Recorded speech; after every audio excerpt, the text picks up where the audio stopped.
As we see, James Conrad pulling out in front of everyone right now. His 7 under through 10. Well, I'm going to say this now. If James Conrad makes this putt, James Conrad has won the tournament. There's not enough trouble for him to find in the last few holes. I feel like he can play it out relatively safely. If he converts on this putt, the MVP Open champion will in fact be James Conrad. That's my call.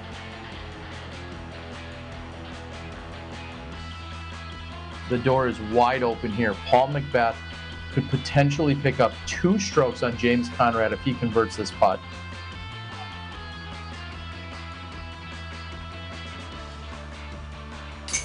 Oh my. We have a match here, folks. Paul McBeth with the birdie on hole 14.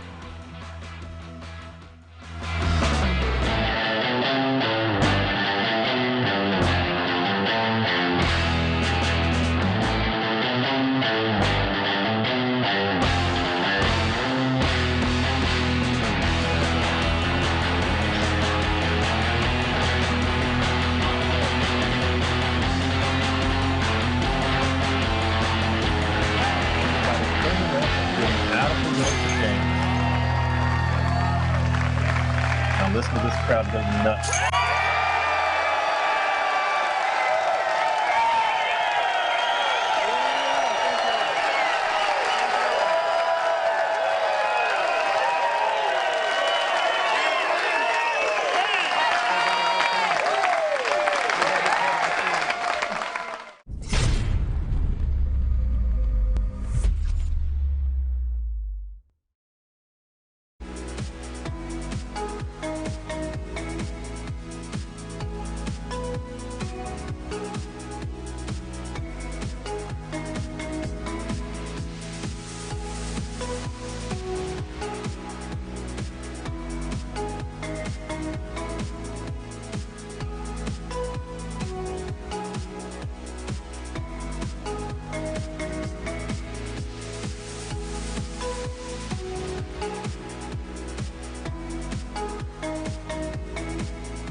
This is the Pro Tour. Hey, I'm Nate Doss, and I'm playing the Pro Tour. I'm playing the Pro Tour. I'm Ricky Wysocki, and I'm playing the Pro Tour. This is the Pro Tour. I'm Paul McBeth, and this is the Pro Tour. I'm playing the Pro Tour. I am Kale Laviska. Dustin Keegan. I'm Big Germ, and this is the Pro Tour. Say it better like you, say it more like you. This is the Pro Tour. I'm Sarah Holcomb, and I'm playing the Pro Tour. I'm Eric McCabe, and I'm playing the Pro Tour. I am the Pro Tour. I'm Will Schusterick, and this is the Pro Tour. How's that cheese? Oh, this is gonna be good.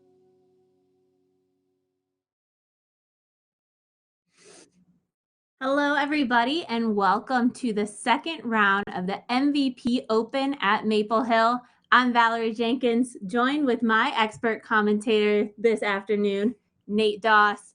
Nate, we're less than 2 minutes away from tee time. Let us know who's teeing off. Yeah, absolutely. We've got a really nice group today. Adam Hammis is the leader. He was a leader in the clubhouse for a long time yesterday. Nathan Queen is also tied with him at 9 under. He came in just a little bit later and tied up Hammis. And then we have James Conrad, last year's champion, who played very, very nice yesterday. And finally, Joel Freeman, who last year won the Vegas Challenge. And we've seen Joel just a couple of times since then at the highest level. But we're going to just throw it out to Scooter for the start of this second round. Looking forward to it.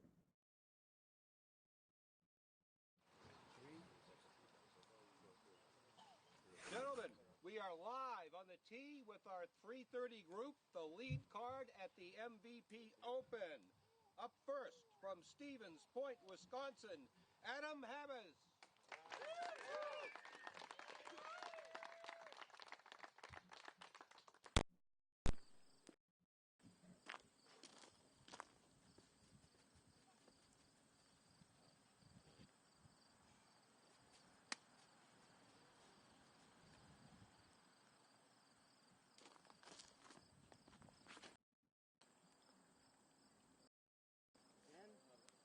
When Adam's got that one turned over pretty hard, he's gotten over the water, but he's going to be way out of position.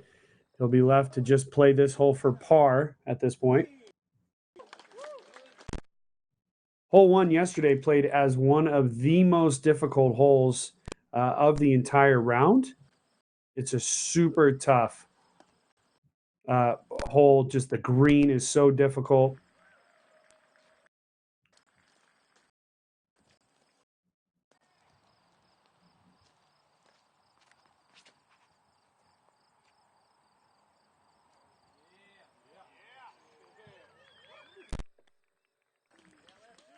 And Nathan, what a bomb for him. It'll be great to see Nathan Queen here on our coverage. We haven't seen a whole lot of him.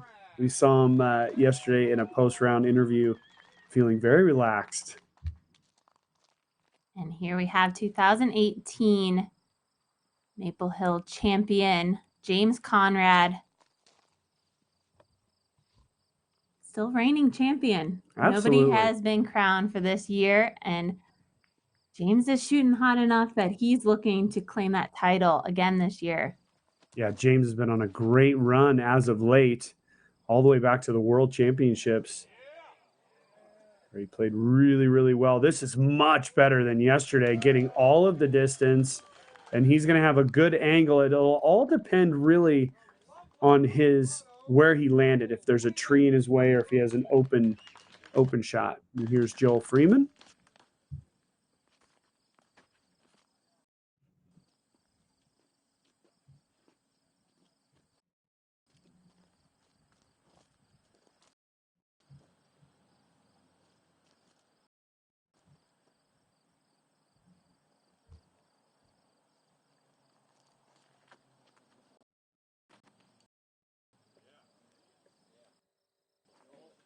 Turning it over just a little bit, but this disc is definitely hyzering back out, coming in. It was like he was aiming for the cameraman.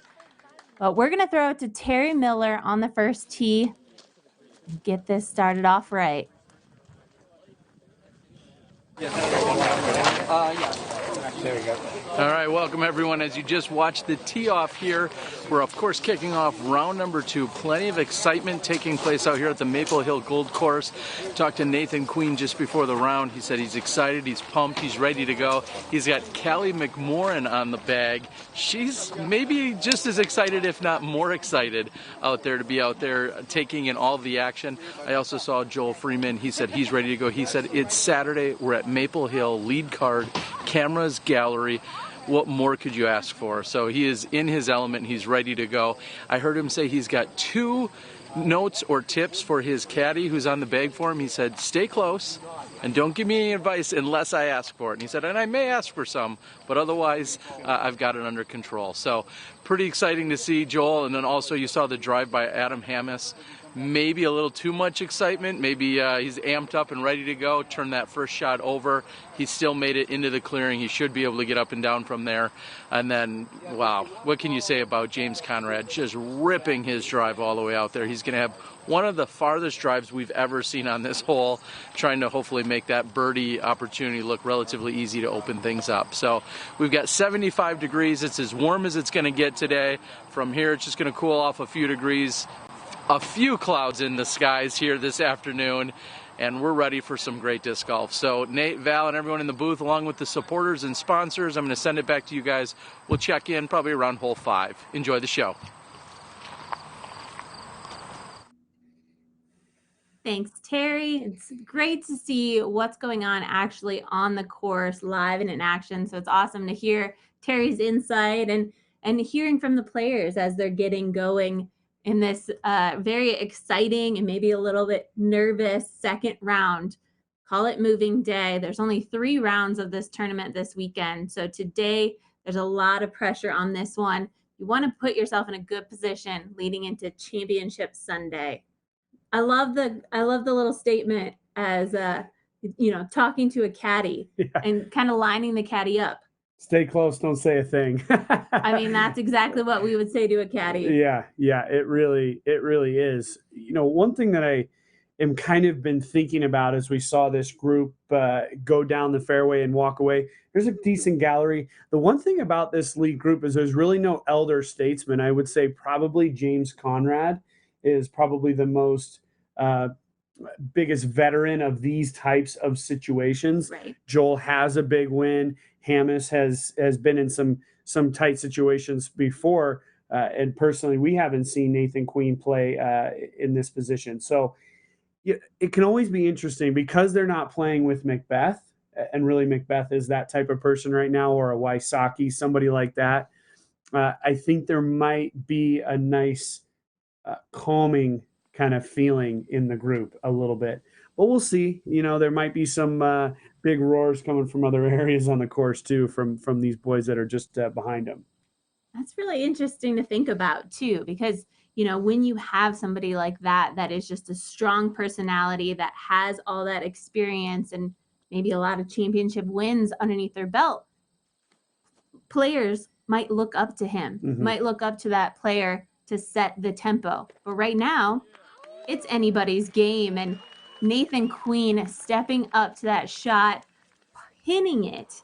I mean, it's a great upshot lined up for a left-handed thrower, and he is making that upshot look easy. Yeah, that was, well, at this point, shot of the day.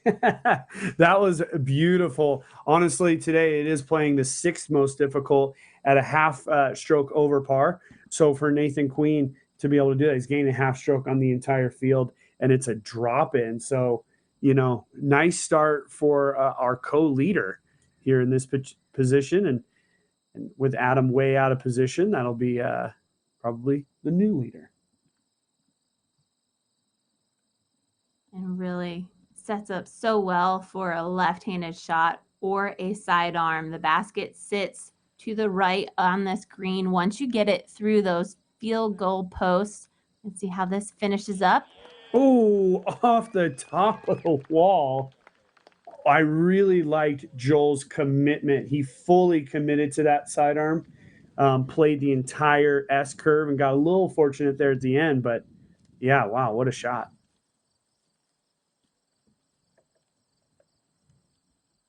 And we see James Conrad here, left-hand side of the fairway. It's nice to see he's got a little bit of a step up if he needs it, but no pine trees in his way. You never know where you're going to land on this shot. Yeah. If you could place it, this is probably a pretty good placement. Yeah, he's got a decent angle. James isn't going to have as strong of a sidearm here, so he's got to go with the backhand. He's got it on a wide line. It's turning. Is he going to miss that corner? And he did. So he's going to have a putt at birdie. It's no gimme with the like the other two, but still a quality shot for our last year's champion. Good start to the round so far. It's a great start. Typically, when you're out of placement, you're seeing players lay up to the mouth of the green, but 3 players inside the green looking at putts. Right. I mean, it's not that often you see 3 great upshots like that. Yeah, exactly. It's nice to see crowd control out there because we know that it's going to continue to grow as the round goes on. And here we go. Adam Hammis. Really difficult angle. It is. Yeah, he's got a big tree to beat on the corner. There's a gap probably about 10 feet wide that he's got to go inside of and just turn it all the way. He's got through that gap, hit a high branch. And we didn't exactly see because I think that's the shot from Nathan Queen right under the basket. So Adam's going to have just a little bit of a putt there for par, but he is inbounds. Oh, awesome start. Just mentioning some of the scores behind these guys. Greg Barsby has started off with 2 birdies in the first 3 holes. He's now moved up to 8 under par. Simon Lazat's just 1 under, but he's also at 8. And that name we just mentioned, Paul McBeth, 3 under par through 5 holes.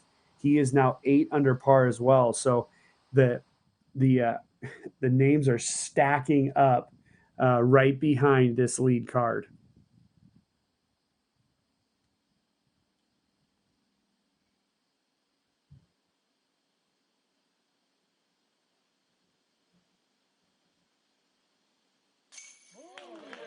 And chasing it into the chains.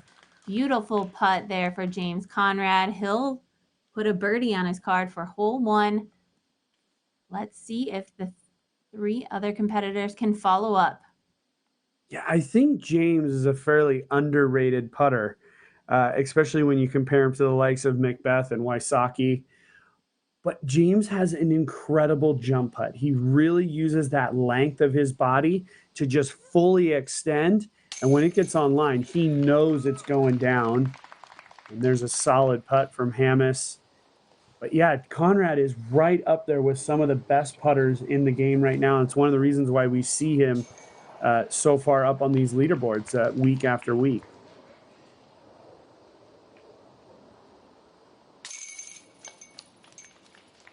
Here's the tap in for Joel.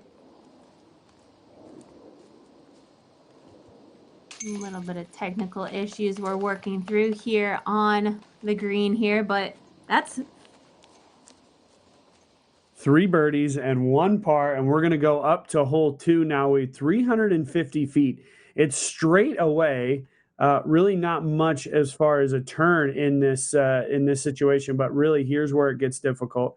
You got this big bunkers of trees on the right or on the left. You have the rock wall on the right.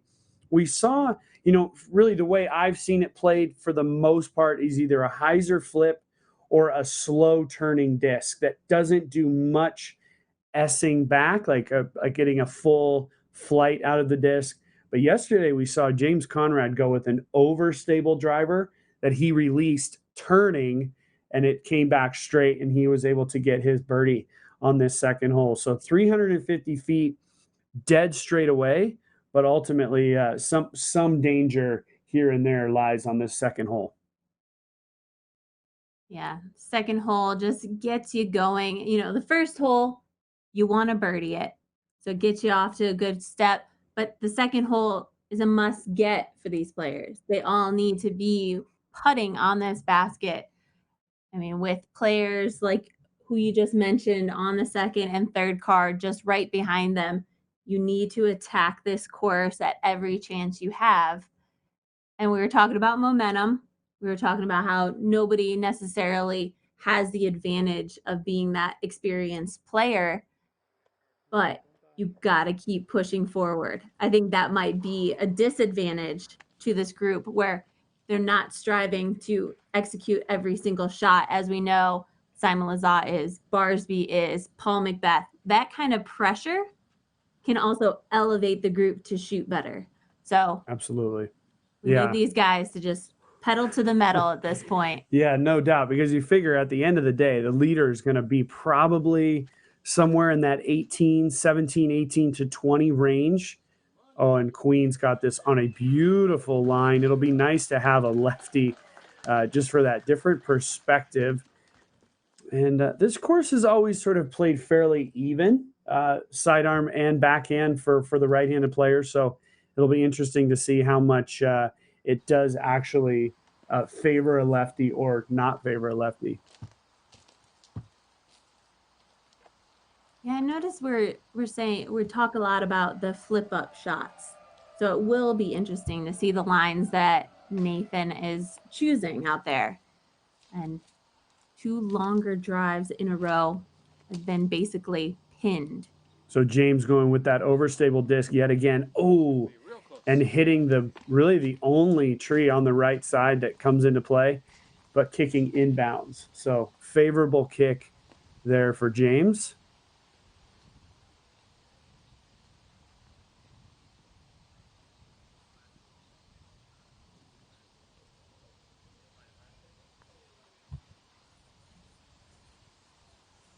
Hole 2 playing as the 5th most easy hole, or 4th most easy, at just basically playing an average of par at this point. So an even number of birdies as there is to bogeys overall. And look at the whip that Joel just put on that, throwing it a little more overstable disc, turning it over and really whipping it out there. He's on the left-hand side of the green, but plenty safe.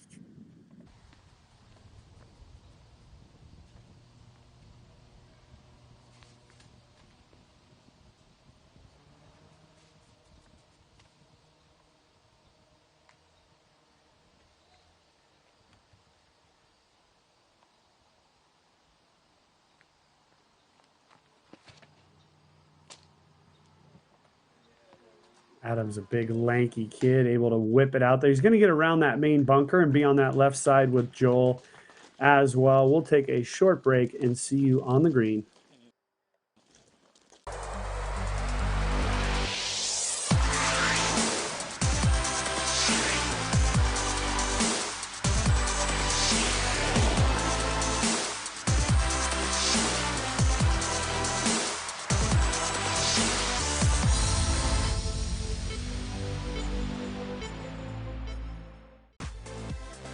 Zuka is now producing limited edition color choices. Zuka can add custom embroidery to the front and/or sides of the bag. Zuka is now producing limited edition color choices. Zuka can add custom embroidery to the front and/or sides of the bag.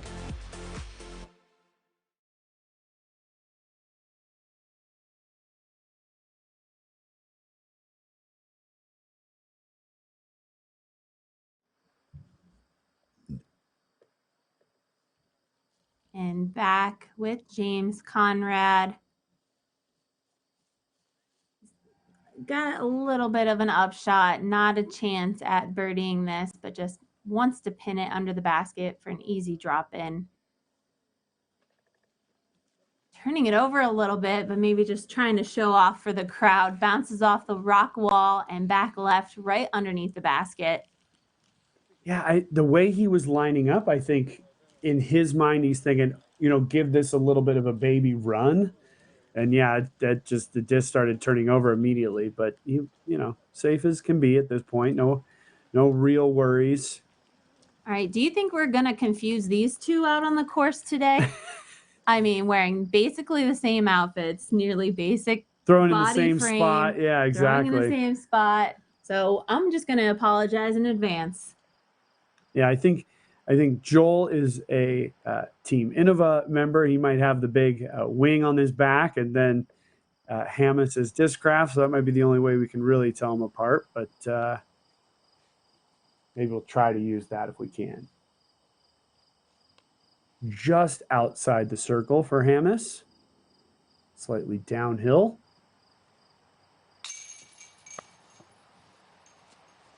I think overall good extension, a good putt just in general, just a little bit left, not as much into the chains as he would have liked.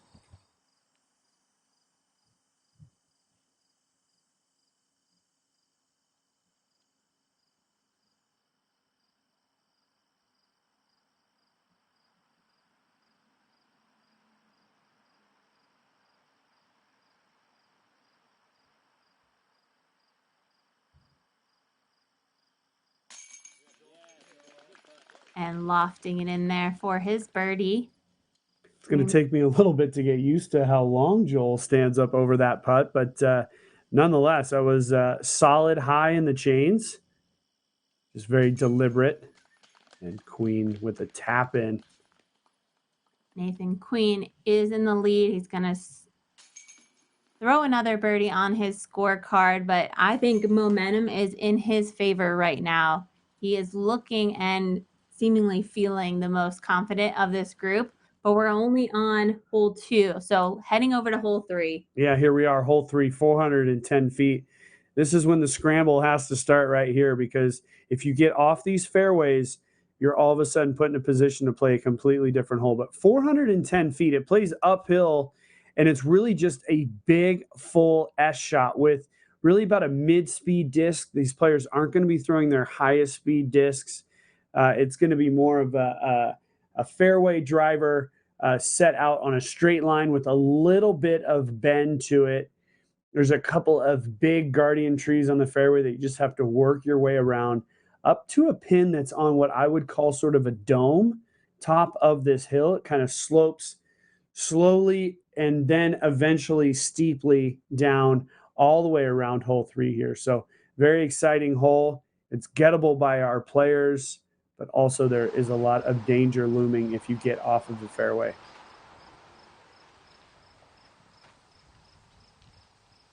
And we can see the branches blowing a little bit here. But as we make our way into the woods, that could be an adjustment the players need to make and think about as they're throwing the shot. I'm not sure I've seen a lefty throw a drive on this one. Yeah, it's a tough angle for Nathan Queen. I think he's essentially put in a position to kind of just play it for par when he went pretty aggressive, and now all of a sudden it's going to be a lot more difficult for him. Because just the way it finishes, it's tough for him to finish up to the left at the very end of a 400-foot hole going uphill. Absolutely, and he put a lot of heat on that. It flipped up. Not sure if the wind affected that at all, but yeah, in his mind, just landing left should have been the number one option. But here we go, Joel Freeman. And here's Joel. He's got it on a beautiful line, just not enough height. So he's going to stay a little bit lower on the hill. So he'll have about a 50-footer or so. Really the key off the tee pad here is to get it up right away, because you kind of want to be at that level of the basket as you enter into the woods, because otherwise it's just going up from there. Absolutely, which makes it hard to judge that distance to get around that first corner. So let's see how James Conrad's able to adjust.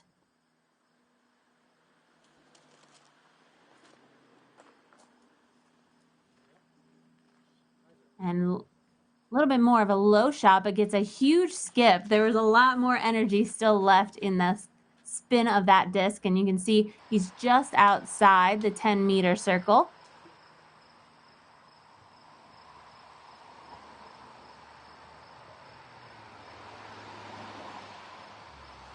Needing a little bit of momentum shift in his favor. I like the height, but it's just way too straight. It's going to be off on the woods in the left, and his reaction is just with pure frustration. We're going to throw it to commercial. We'll be back in a minute. What do you think flatness and stiffness on this? Somewhat flat, neutral stiffness. This is a good disc right here. Purple and orange. Got it. 2 more. Danny, this is a sick one.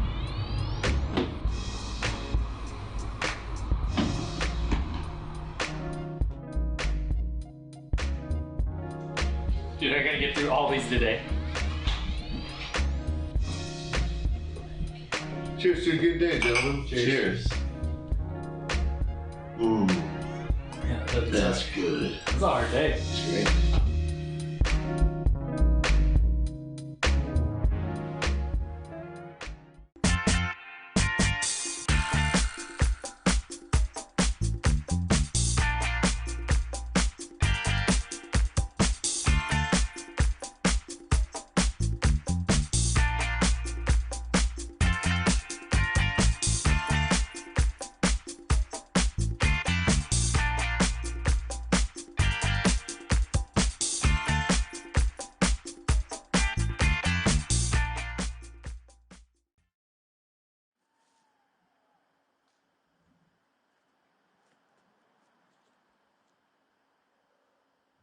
And here we are back with Nathan Queen trying to figure out his footing here with another very difficult shot. Yeah, Not favoring the left-handed thrower right now. Yeah, Nathan's our tournament leader. Ooh, inside, caught the glasses. Got to give him a little props on that. One thing that I'm noticing, I wonder if Nathan Queen actually has a lefty sidearm, because that's kind of the position where I would have thought we would have seen something like that. So let's just kind of keep an eye on that as we get through the round. Just going through some of the hot scores, I was looking while our players still are moving up the fairway, and we see Hammes getting ready. Calvin Heinberg's through 15 holes. He's 8 under par for the day. And that's our hot score on the course at the moment. Oh, Hammes has got a nice look on this. And he'll have about a 20-footer, 25-footer. It scoots away just a little bit. But, yeah, Calvin Heinberg, 8 under par through 15 holes. Garrett Gerthy's only played 8 holes. He's 5 under par. He's moved up to 8 under. So Garrett trying to get on in there. And a few other guys that are just moving their way up. Silver Lot is at 3 under. Macbeth is at 3 under for the day. So these guys are all going to be factors in the round. Man, and another missed opportunity to make up that shot. 3 shots in, and Nathan Queen is probably 60 feet to the right of the basket, slightly downhill as we saw it kick off to the right. He's struggling on this hole. Yeah, absolutely, because where he just landed, we used to have a tee pad over there that we played. It's still an active tee pad for the course. We just don't play it in the tournament anymore. I mean, it's probably, like you said, 60, 70 feet. He might still be out at this point. So Queen's got to just take a deep breath, get himself up and in, and move on.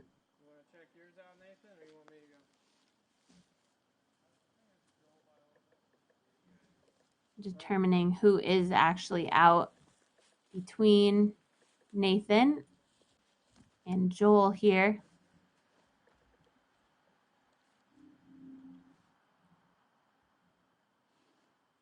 And this is it.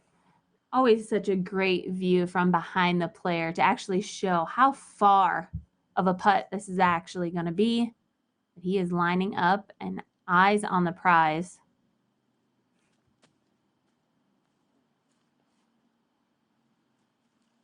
Yeah. Joel just kind of winging it up there. Not really. He didn't have a good pop on that. It just kind of flopped out of his hand. We see Queen down there by the tee pad. There's another tee pad down there for hole 4. I believe it's the blue tee pad. Maybe white.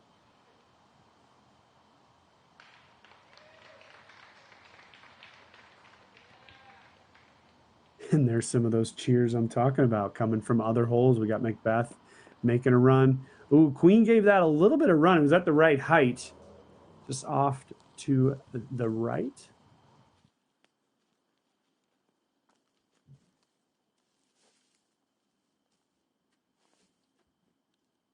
Another nice view here. It's about 42 and a half feet from the basket. You can see the orange flag just up on the right-hand side of the screen. But we know James Conrad loves these jump putts. So it might be an advantage to be landing outside the circle.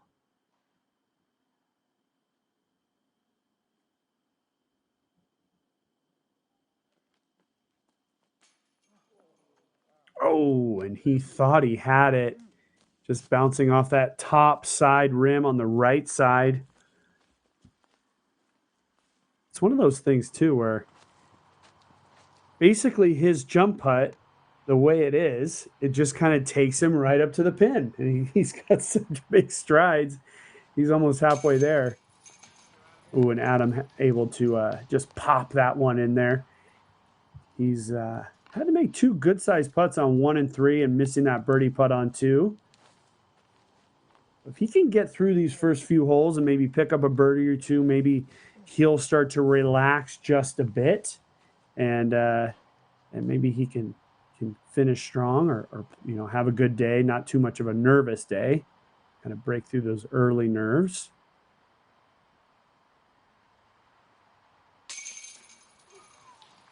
Ooh. Wow. Yeah. You could tell he was even worried about it as soon as it came out of his hand. I think we all thought that was falling out, Yeah. but stays in, chalking that one up.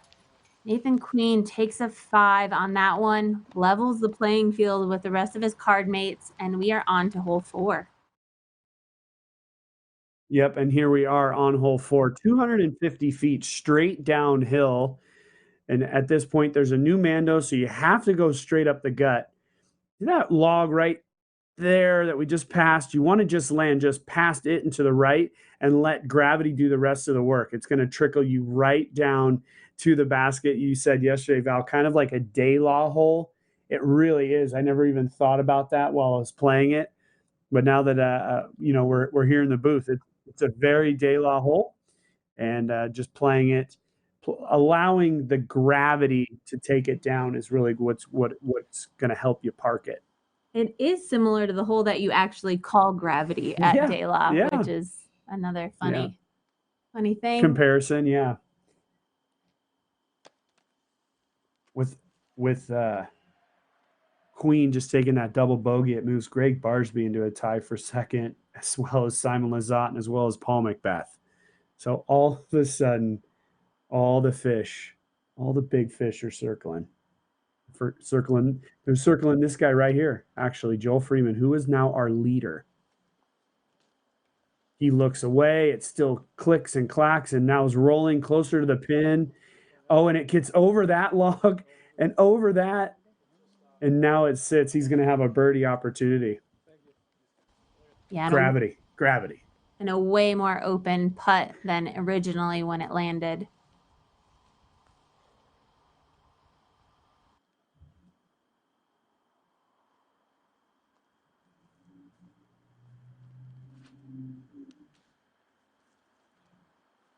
Oh, and that's looking real nice. Worried about the speed. It's got to get down. Yeah. No, I mean, it was a beautiful line, just a little bit too much speed, but the trees did help big time on that one.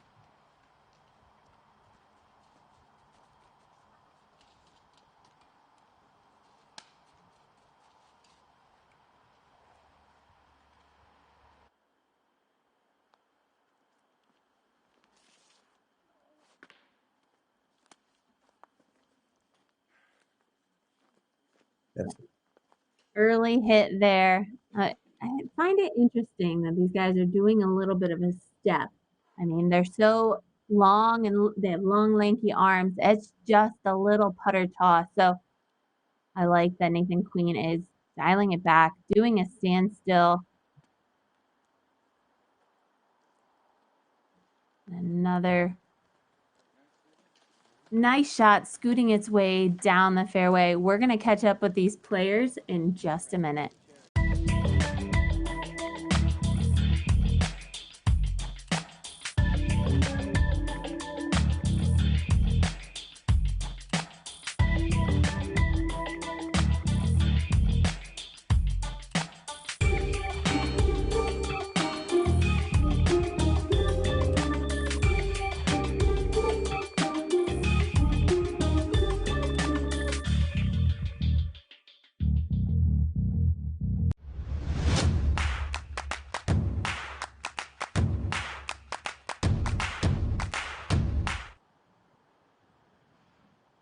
we're back quickly as Adam Hammis is throwing his second shot on this fourth hole and over that log pile, but lands really nicely next to the basket after ticking a tree at the very end. Yeah, and whether it's a good trait or bad, it's a trait nonetheless. And for Adam Hammis, his frustration can really get the best of him sometimes. And so these early things, as I was just saying, if he can get through these first few holes and kind of handle some adversity, I think maybe it'll all even its way out at that point. But you know, he does get a little hot under the collar. But that was a nice little upshot there for Adam. And as we can see, every stroke matters, and the lead will be handed back and forth throughout this round. And we will see players from the other group popping up into this leaderboard. So you've got to be on point, and so understandable to be frustrated. Yeah, there's 7 players at 9 under right now, 1 stroke behind Joel Freeman, including Garrett Gerthy, who is just continuing to shred the course. He's played 9 holes. He's 6 under par. So Double G is moving up that leaderboard. Both. Yeah, ladder. Moving up the ladder and the leaderboard all at the same time.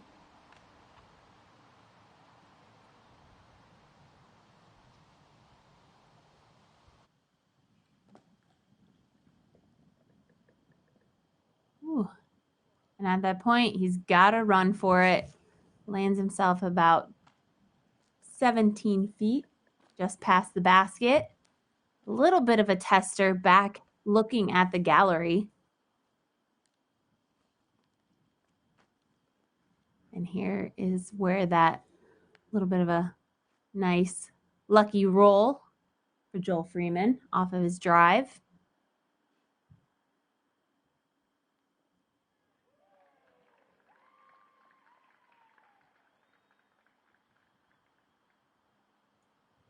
Joel is very deliberate over these putts. And there you go, high in the chains on the right side. Beautiful putt there by Joel. I used to have a much longer, deliberate putting style. And for me, it was always, my mind was really blank. It was just more of the routine. So maybe that's what we're seeing here with Joel as well.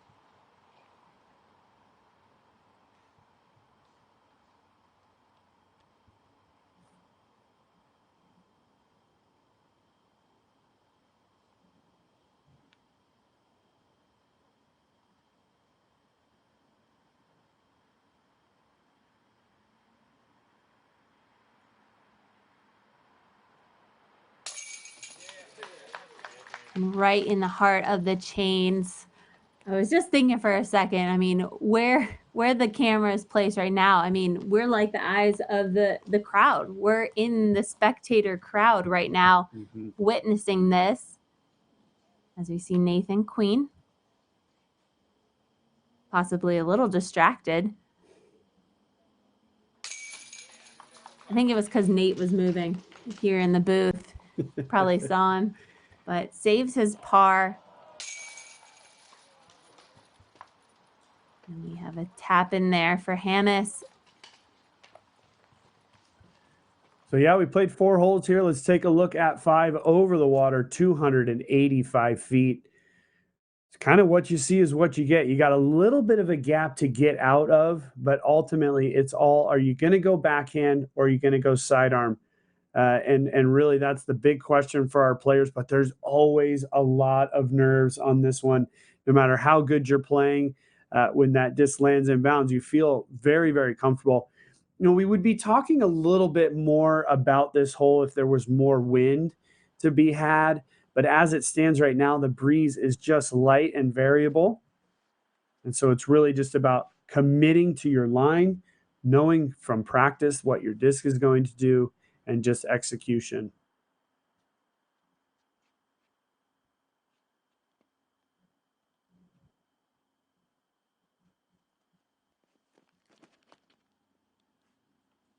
Ooh, and looking very high, straight out of his hands. Oh, but comes in at a nice angle, not getting a skip at all. So Yeah. that angle that it landed at just hit the ground and stayed. Perfect execution. And there's no doubt in my mind that this is a putter for James Conrad. Interestingly enough, if you were following our on-course commentators' social media, you saw that James Conrad threw a putter on hole 8, which I think is 320 feet over water the entire way. And if you don't have a sidearm, you're forced to throw a lot of these sharp angled turnovers. Oh, and what a run for James Conrad. Beautiful shot there by James, just inside the circle.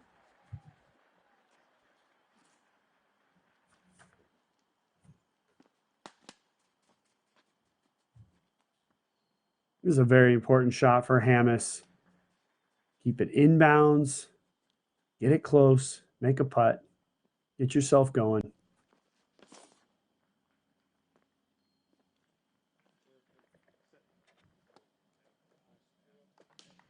And coming in a little bit long on the right-hand side, just outside the circle. It's always a death putt when you land in that position, depending on where you're at, where your mind's at, if you're going to actually, how aggressive you're going to go for that putt. And a nice lefty hyzer for Nathan Queen, coming in, landing just perfectly and checking up right next to the basket. We're going to take a break. We'll catch up with our putts in just a minute.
And back with Hammes, farthest out.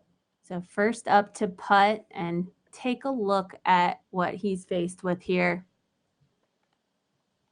Yeah, this one's definitely got my blood pressure up just watching Adam line this up.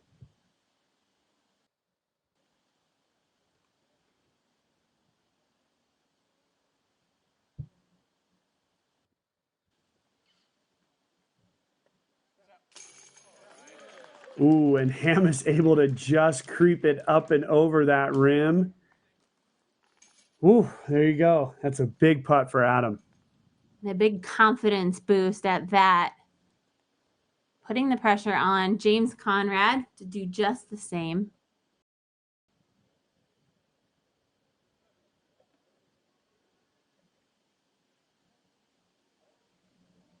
And there is just so much focus.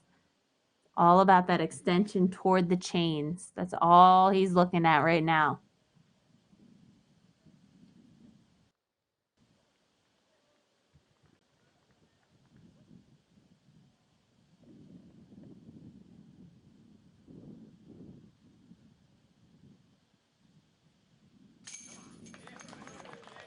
And holding that nice flat line into the basket. I wasn't sure if it was going to have enough power to get there, but scoots right over the rim. Yeah, a lot to think about there for James, and able to confidently put it in, and Queen stepping up quickly and tapping that in. Yeah, he's got a lot of movement. Have you noticed that, Val? He's got a lot of movement in that putt. Yeah, I saw that on that shorter putt, but he's a quicker player. Mm-hmm. But interesting how he gets into the move there. We're going to throw it over to Terry on a little course update.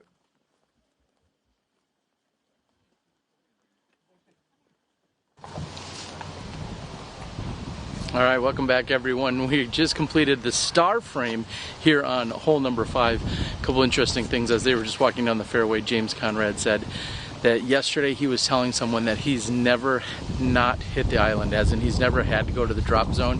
He worried then if he maybe jinxed himself. Well, clearly not here today. Hopefully never for James Conrad.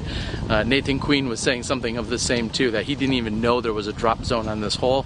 Hopefully he never has to play from it. What I want to talk about in terms of the atmosphere here is the fact that there's maybe 15, 20, 30 people at most following this card. Meanwhile, throughout the first 5 or so holes, we hear eruptions from all over the course. Now, those could be people that are stationary at a place like hole 8, for instance, but right now it seems like the galleries and the crowds that are out here are 2, 3, maybe even 5-fold for some of the other cards. Sometimes we refer to that as a Wysocki factor or a Macbeth factor, as we know Paul is over on the 3rd card. But there are definitely plenty of eruptions not necessarily happening here on this card. So there's been a couple times where you hear some loud cheers right before a player's about to throw their tee shot or their putt. Either way, these guys seem to be dialed in. Hopefully they're going to keep things going here. We're going to move on to hole 6. It's not an easy one. I'll check in with you somewhere around hole 8 or 9. We'll see you then.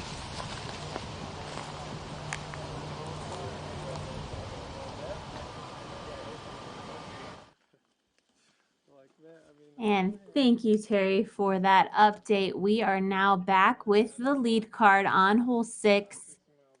First on the tee, Joel Freeman. Still holding on to the lead at 12 down, shooting 4 down for the round. Yeah, 4 down for Joel through the first 5, looking very, very confident. Going with the sidearm on this one. Joel's got a strong sidearm, as we saw in the first hole. All about commitment here. Got to commit to that line and power it down there. And he just over-juiced it. And that is going to be OB, and welcome to Maple Hill, because that's exactly just what happened. You're cruising along, you birdie 4 holes, all of a sudden you're OB, and who knows, this could be a double bogey on its way.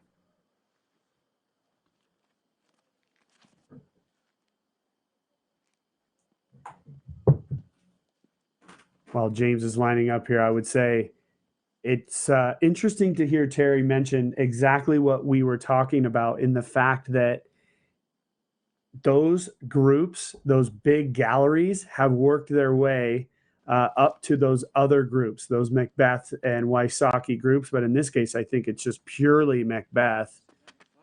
And there you go. James is hit short as well.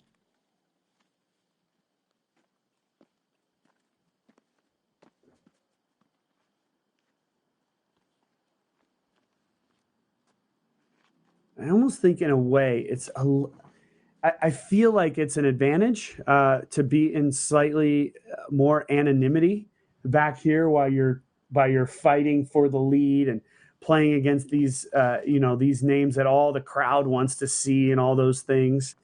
And it gives you your opportunity, and a nice shot there by Adam. Gives you your opportunity to give the crowd a reason to come and want to watch you. And so you can kind of do that in a little bit of anonymity here out on this moving day, second round, excuse me. Absolutely. Joel Freeman at 4 down, James Conrad at 3 down for the round. They're shooting the best rounds right now. All about how you can save that. Speaking of save that, Nathan Queen is going to have to save that shot. We'll be back with this group after a quick commercial break. Hey everyone, as you may know, I'm an ambassador for the Next Generation Disc Golf Tour. Really? And with being an ambassador, I kind of have some insider knowledge on what's new this year. So first, let me share a quote from one of the tour co-founders, David Felberg. Part of Next Gen's mission is to help bridge our top amateurs into professional ranks. We take that vision another step this year. Another step. First, new location, Austin, Texas. A pro invitational for amateurs in Texas. Unbelievable. November 8th through 10th is where the national championship will be held. Second, new format, which is 3 divisions, MA1, FA1, and MM40. What? 3,000 for first place in Advanced Masters? That's more than what the pros make. $2,500 for the women? That's like 500 pedicures. And I think the biggest news of all is $50,000 cash payout. 50,000? No, I'm talking 100,000. 50,000 for payout and 50,000 for merchandise. Cash. They're trying to bridge that gap from amateurs to pro. But if you want to stay amateurs, you can decline the cash and keep your AM status by taking merchandise. $7K for first place, guys? It's a no-brainer. See you at the Next Gen Championship.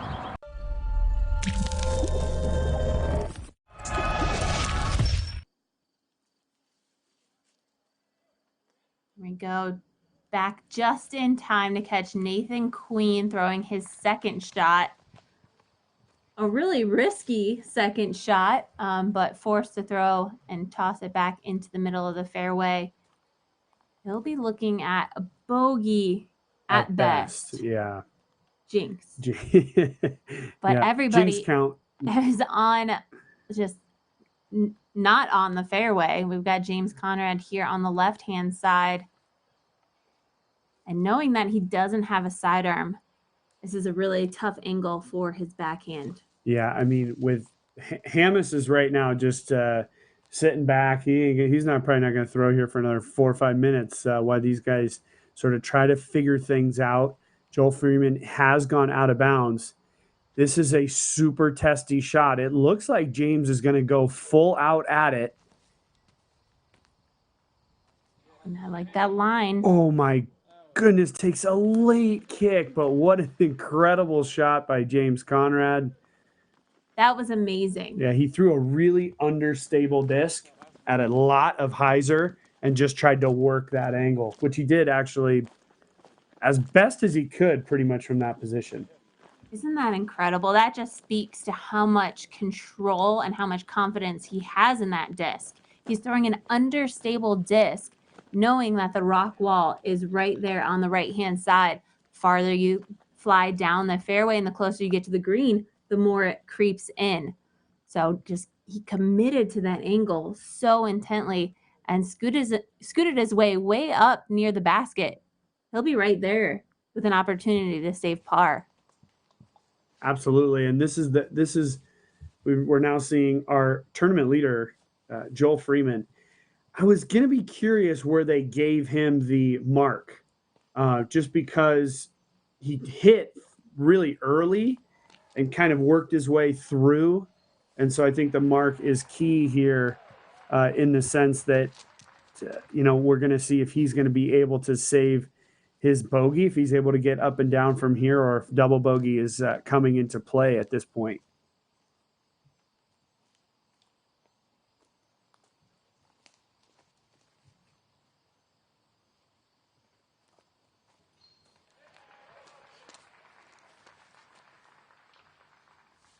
And we can hear cheers and claps and chings from the other groups.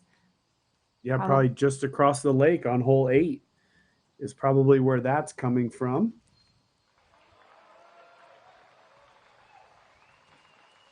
So those are some birdies for our chase card competitors who are already up on hole 8 at this point. Just saw that Greg Barsby birdied 8. Even with the noise going on, Joel has to have so much concentration for this shot. Throwing it high, leaving it up there, and ending up out of bounds, flying over the rock wall on the right. This next lie will probably put him in a good position to where he's able just to tap in that putt, but another out of bounds stroke for Joel. It all depends because of the way that rock wall is. A nice shot there by Queen, just putting it right up to next to the basket. The way the rock wall bends right there, he might have gone over the further away bend. He could at this point still have over 30 feet outside the circle, at which point we're now potentially bringing triple bogey into play here.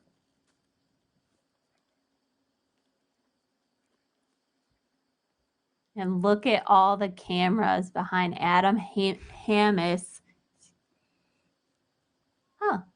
Camera and camera shot. Picture in picture? If we had another camera, we could go camera in camera in camera. We know Terry Miller's back there bringing us all the social media goodness. So don't forget to follow along. We know the Disc Golf Guys got coverage, and we also on Instagram and Facebook, of course, at Disc Golf Pro Tour. Make sure you're out there sharing this YouTube video and sharing the live coverage with all your disc golf friends out there. And here's what you were talking about. Just a horrible lie. He must have gone out of bounds just to the right of the big tree that he's right next to.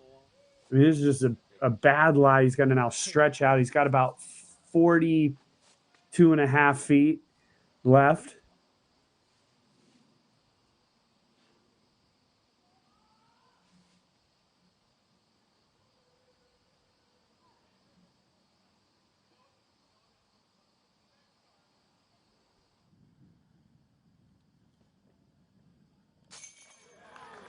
Wow.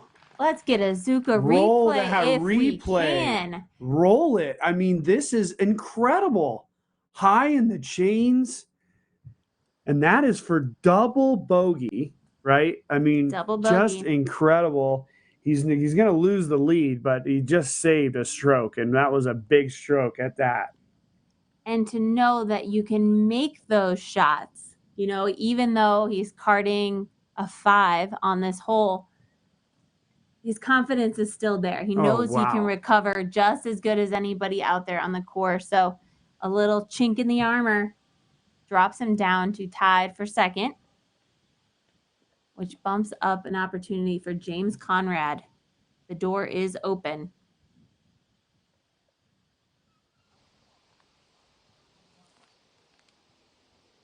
If James were to drop to 10 under, we'd end up having a six-way tie for the lead. There's 6 players at 10 under par, as this is for par for James.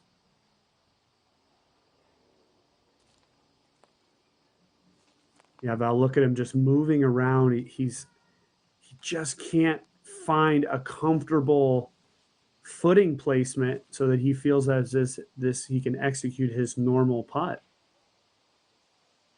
I'm interested to see or understand why he's not straddling out to the right. He's going through a very narrow gap, as we see in another screen.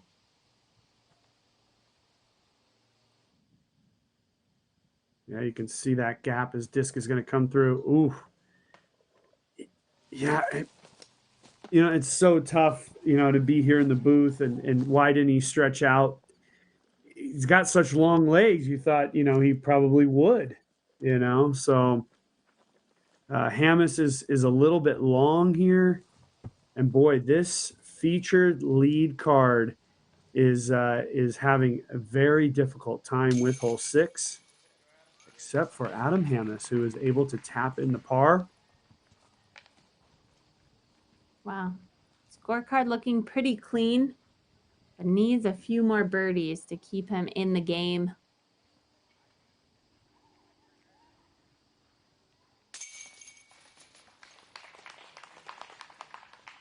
James able to tap in as well. You just tell by his movements, his walking, the way he's walking. James is very frustrated right now. Mm-hmm. But we're moving on. Players are moving on to hole 7's tee pad. Let's take a look at the whole preview.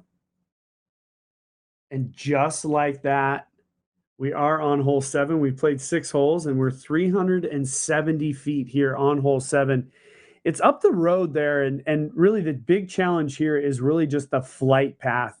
For a backhanded player to get a disc to come up here and fly this way is almost nearly impossible.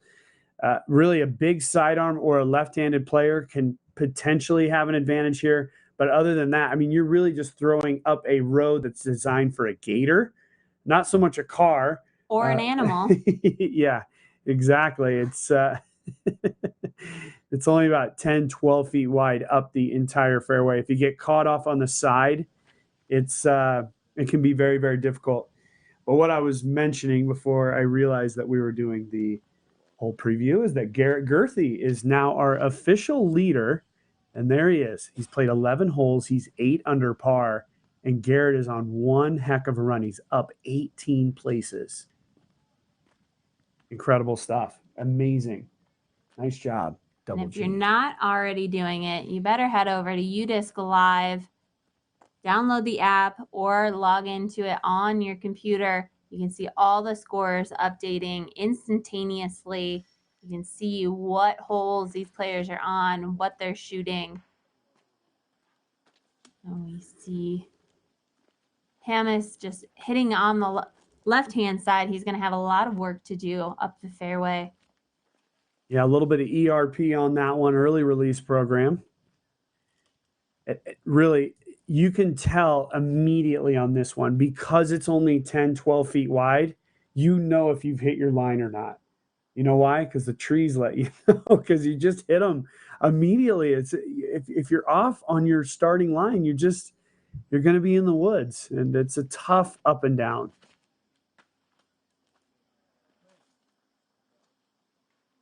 How about that line? Yeah, James snapped it a little bit to the right. You can see him sort of waving his head. I think he hit another tree up there and kicked even further to the right. These are tough, tough holes.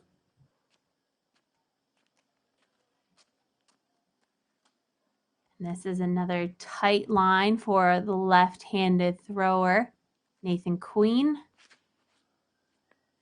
Oh, I like it.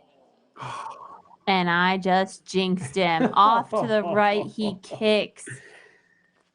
Oh, that's such a heartbreaker. Oh, I know it.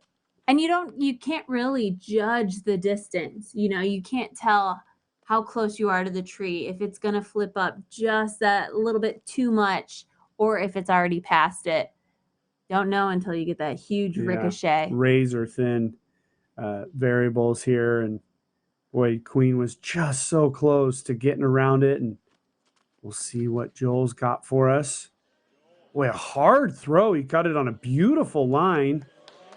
And he's gotten up and over that. And he's going to have about a 30-footer, 35-footer off to the left. We see Paige Pierce there. Let's take a quick break, and we'll catch up with these players here in just a second.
And back with Adam Hamas.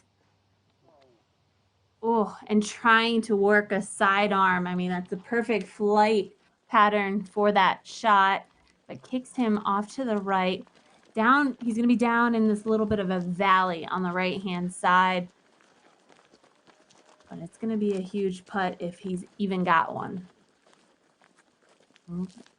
The one thing that Adam, he was throwing the right shot. And there we see our top 10 leaderboard. Garrett Gerthy, boy, what an incredible round. The two names that really surprised me the most, Simon Lizotte and Paul Macbeth down there. Macbeth went bogey, back-to-back on 8 and 9. So he is not having a great round. He's already played 10 holes there at the top of the hill. But Simon Lizotte also just really playing very flat at this point. He's got 2 birdies and just a single bogey here in this round. But Hamas just did not put the right touch on it. He really whipped that sidearm. He needed to kind of float it, get it around that corner, bring it back to the pin. He just had a little bit too much speed on that one. We have Queen now lining up. about 15 or 20 feet below the height. Oh, what an executed shot there for Nathan Queen. And chooses the path of least resistance. Not even forcing it through the trees. And somebody need to check that girl's media pass. There's a rogue photographer out on the course. Her name's Paige Pierce. Not only is she leading the ladies' side of things, but she's out getting some photographs as well.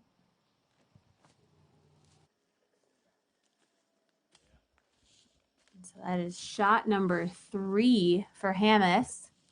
Still going to leave him with a little bit of a tester. And next up, down in the valley on the right-hand side of the fairway is James Conrad. What a beautiful camera angle here. The basket is just glowing up there on the hill.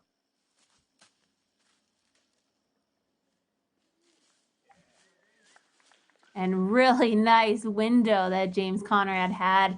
Puts him up there. Way to save that drive.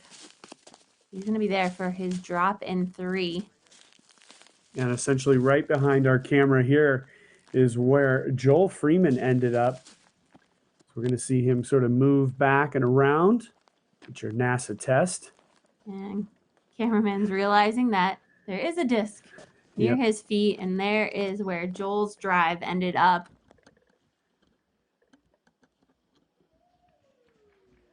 For the most part, this is about as good as any backhand drive could ask for. About 30 feet to the left of this basket. A little more pop, a little bit more height, and that would have been cashing right in the center, but you can tell he's happy with how his drive ended up and still feeling it.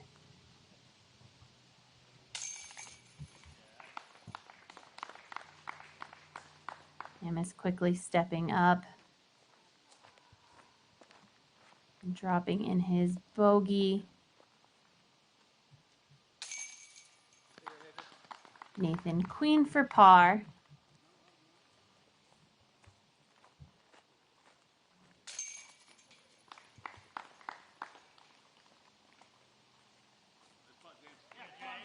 And that's a par for Conrad and Freeman. Good old Freeman. Yeah, Conrad getting some props on that big putt there. But 320 feet, it's over water the entire way. As I said, James Conrad threw a big putter here, able to just sneak it up over the rock wall right in front of the basket and have a drop-in birdie. Really, the big thing is the right side can catch a lot of players. The branches on the right side trees are hanging over the water about 20 feet, maybe 15 feet. And so those can kind of catch you a little bit, but really the perfect shot here is about 20 feet long. It's a little bit of a downhill putt from that point, but 20 foot downhill is no thing to shake your finger out here on the 8th hole. Throwing a putter. Yeah. I mean, how are they throwing putters so far? What's the trick to throwing putters as far as people like myself are throwing drivers? Well, the big thing with a putter is all height. So in this case, James has all of the height he could ever ask for. There's no trees. Obviously, you're throwing over a lake. With the amount of power that James has, if you put a putter up 25 feet, 15, 20, 25 feet in the air, and you have all that forward momentum, it's going to go as far as a driver would just 5 feet off the ground. So that's the big thing with throwing putters is the ability to have height. There's no way that James Conrad could throw this same disc at just 5 feet over the lake and get it to go that far. And we can see it is officially a putter. It's in his hand.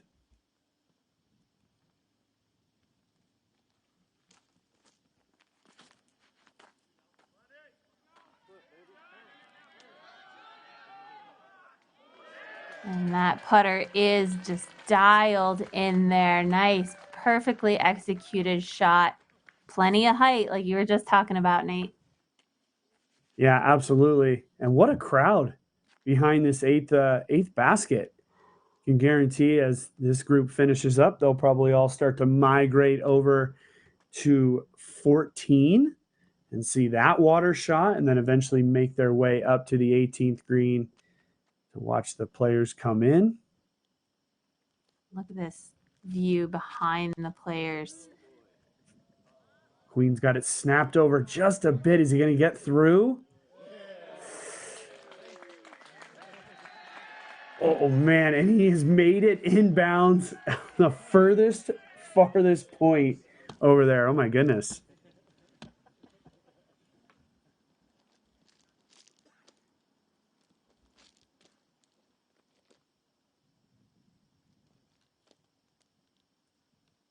And we see a putter here as well. Let's see. Really having to put a turn on that. It's very stable, but plenty of power to get over. He's going to have a tricky putt back down to the basket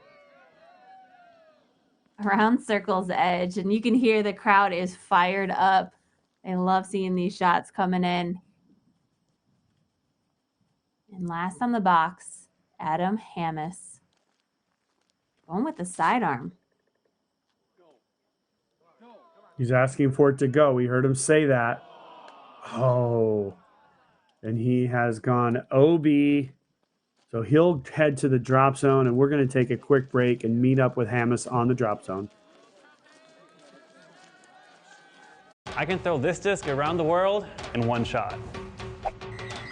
Never play disc golf too far into the jungle. There may be cheetahs. Someone on your card can't recall if they threw a 6 or a 7. It was probably an 8. See? Stay getting birdies, my friends.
There we go. Hammis on the drop zone.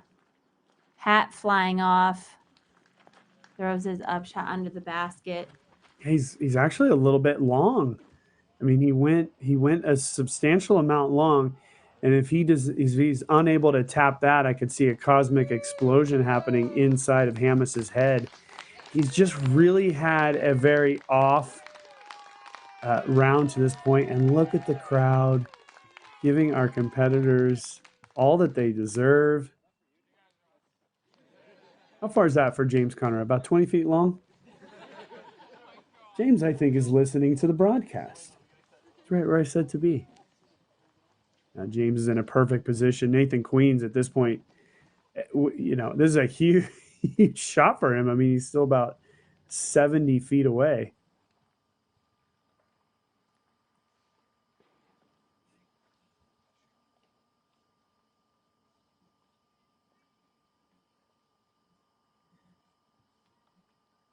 It's not too often that you see people having to make a thought about an upshot on this green. Yeah, it very rarely happens. Yeah, exactly. You're usually going, it's either you're going for your putt or you're laying up under the basket if you're not coming from the drop zone. And so that was interesting. Farthest corner away from the basket. Nathan Queen tucks it right underneath the cage. There we go. Joel Freeman for his 2.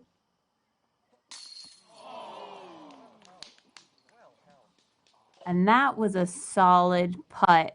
hitting a little high, maybe a little bit too much angle, spinning out to the left. Yeah, I mean, that's the only thing I can say. It might have just been a little left of center, and Joel's putts come in at such a severe angle. Most of the putts we've seen him make to this point are high right. So that might have been the only thing there. Oh, Hamas able to save his bogey.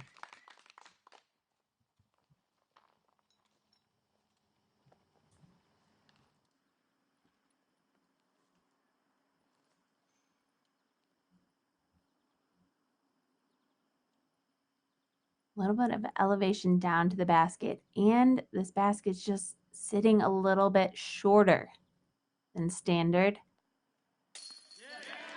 But not a problem for Conrad as he throws in his birdie putt. You see Hamas going fishing. Yeah, Hamas trying to pull out that drive that he threw on this hole, and he was able to grab it. It was just right on the edge, and there's a couple of tap outs for those two guys. We'll take a look at hole 9. Quick look at the crowd, who's going to start moving. I would imagine over to 14 at this point. And here we are, hole 9, up and over the ridge, 420 feet, par 4. I've got that figured out this time. And really the goal here is to get just up to the top of the hill right here. And if you're in this zone, you have a wide open look. But it's very difficult to get your disc to stop there. So no matter what, you always end up with a little bit of a tricky shot down into this very difficult green with an elevated basket with the water right behind it if you're putting on this green towards the basket. We saw Paul Macbeth yesterday throw a driver off the tee, go OB, and make the putt for birdie still.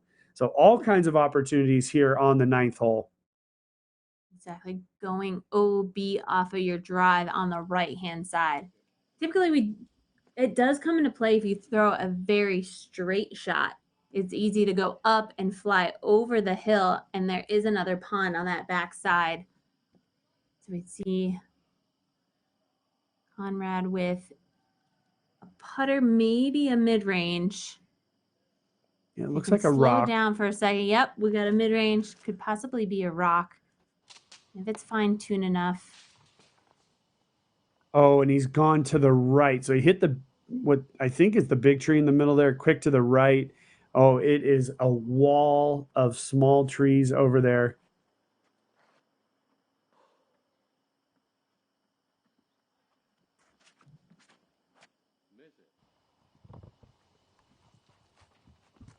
You heard him immediately say sit. And that needs a sit. Oh, and he's going to be in a good position from there. What a great shot by Nathan Queen. And making the cameramen get flexible. You're going to have to tune in to Central Coast or Jomez coverage to catch that shot.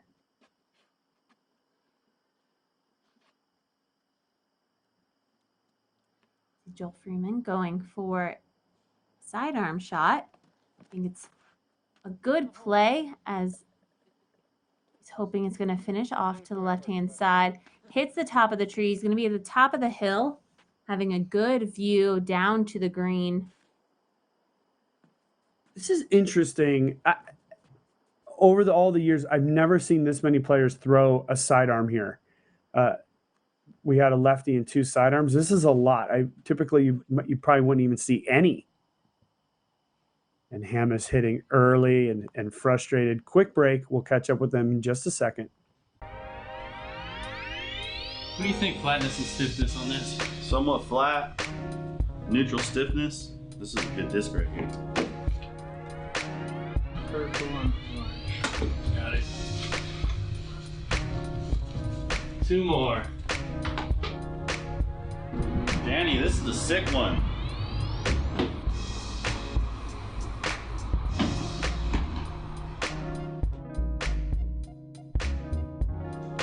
Dude, I gotta get through all these today. Cheers to a good day, gentlemen. Cheers. Ooh, Yeah, that's good. It's a hard day. That's great.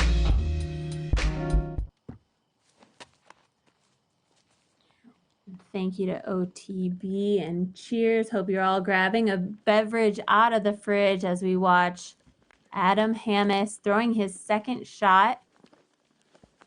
While at break, we saw Hammes, without exaggerating, sprint up that hill to his shot. And as I mentioned, the frustrations for Hammes starting to mount. That's a pretty good shot. He's actually in position, if he was crazy, to go for the putt, but otherwise just lay it up and walk away with a par. At this point, Hammes is not having the best day on the course, but still a whole 9 holes to play and a lot of birdie opportunities on that back 9. And this is a really tough spot James Conrad is finding himself in. I think it's interesting he's even looking through the trees. I didn't even think there was a tunnel, but wow, even extending off to the right. We know the fairway is on his left-hand side.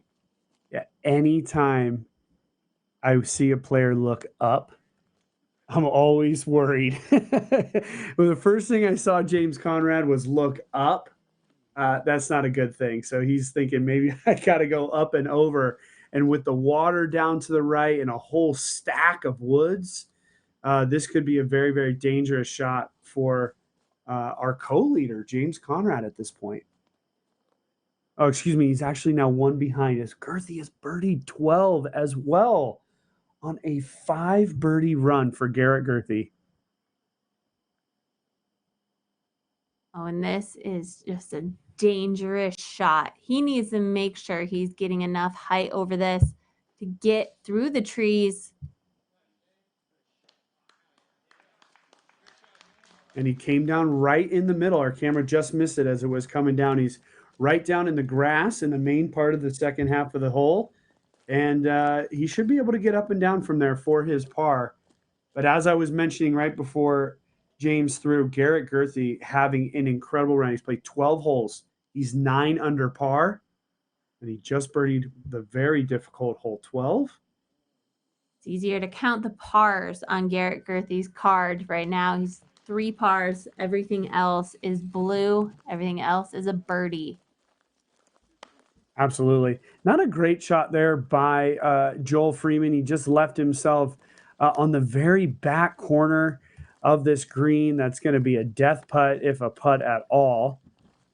And sometimes in those positions, it's probably the smartest thing to lay up.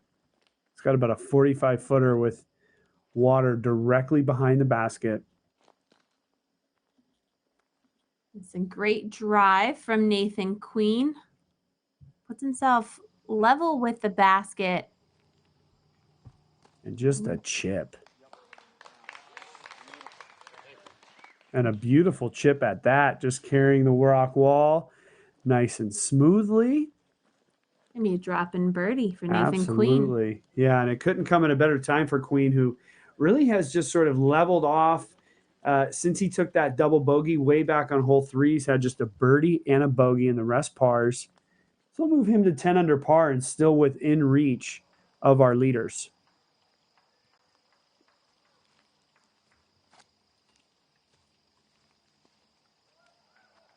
Is there any way that James Conrad is thinking about going for this? I just don't know. He does have that little bit of a walkthrough up shot. He does like making long distance putts, but there's just so much danger here. He's 80 feet away. At the closest. He's got to be laying this up. I mean, at least in his mind, he's probably ping-ponging right now. Lay it up, go for it. Lay it up, go for it. It's got to be a layup. Ooh, and the cameraman able to just swing out of the way. Yikes, and James is going to have a tough putt coming back at this point. Probably about a 20-footer. Did you see the moves on that cameraman? Yeah. That's what I'm clapping about. Yeah. I know that James is going to be very frustrated to see where that shot rolled to and where his putt is going to be now. But the moves. Yeah. That should have been a Zuka replay right there. I was going to say, shot of the, move of the day. And Hamas is lining it up like he's going to go for it as well.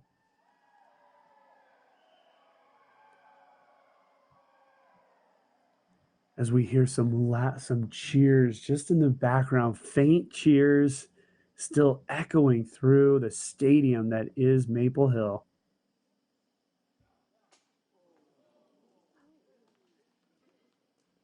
And right off of the top, and he stayed in bounds. Oh man, that was lucky. To bounce off like that and to end up still in bounds is extremely lucky. And this is just a really weird vibe of this group right now. These guys are forcing things to happen. Yeah. They're not in the greatest positions, but they're forcing these putts. They're bringing out of bounds into play. They're setting themselves up for these very long putts to come back and save par and say, it's just, they hear the cheers, I'm imagining, in the distance and knowing that the pressure's on. Yeah, they think Macbeth is killing it, but he's not. And I mean, these guys are all still in it, and these are potentially wasted strokes. This is a death putt for for Joel. Ooh, hits chains and stays in bounds, so really no harm, no foul for Joel.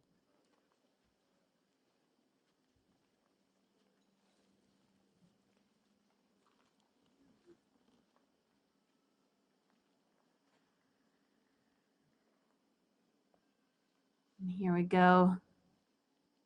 James Conrad, about 20 feet past the basket. Still beyond the basket is water. To the left of the basket is water. He needs to hit chains and stay.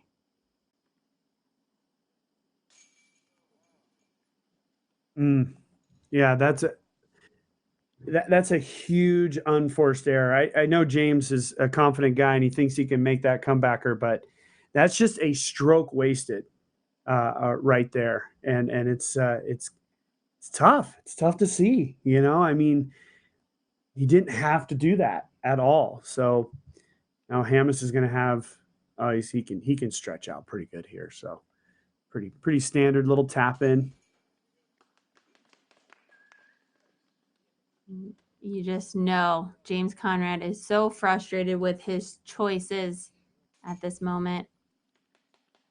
We're going to get some tap-ins here. James Conrad's going to take his bogey. Nathan Queen gets a birdie. Joel Freeman par, and same with Hamas. We're moving on. We're halfway through this round here at Maple Hill on to hole 10. Hole 10, back to the classic castle hole play here, 380 feet, just straight and up the side of the hill. And then it even gets more steep as you get to the basket. It's up on our castle here. Big thing to avoid are those big trees on the right. They can get pretty nasty and thick. But other than that, you just really want to just power one up the hill. High speed, understable discs are going to be the choice here. One thing is you don't get any skip. So if you land 40 feet short, you're probably going to finish 42 feet short because they kind of hit and even skizzle back down a little bit. At any rate, very, very difficult hole, but a gettable one for a player like James Conrad and Adam Hamas, as well as Joel Freeman. I think he's got a good pop on that arm, and we'll see what Queen's got for us.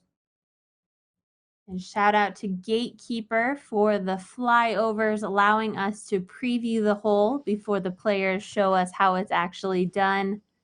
And we're going to have Nathan Queen first on the tee.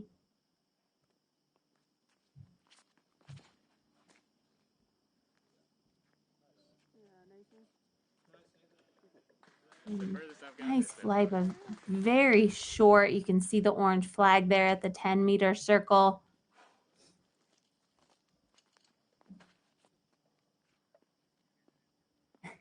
And you can hear a little conversation with the crowd. That's the farthest he's thrown up the hill so far. So not the biggest arm out of Nathan Queen, but clearly he's an accurate player. showing off in the woods. Let's see what Joel Freeman's got.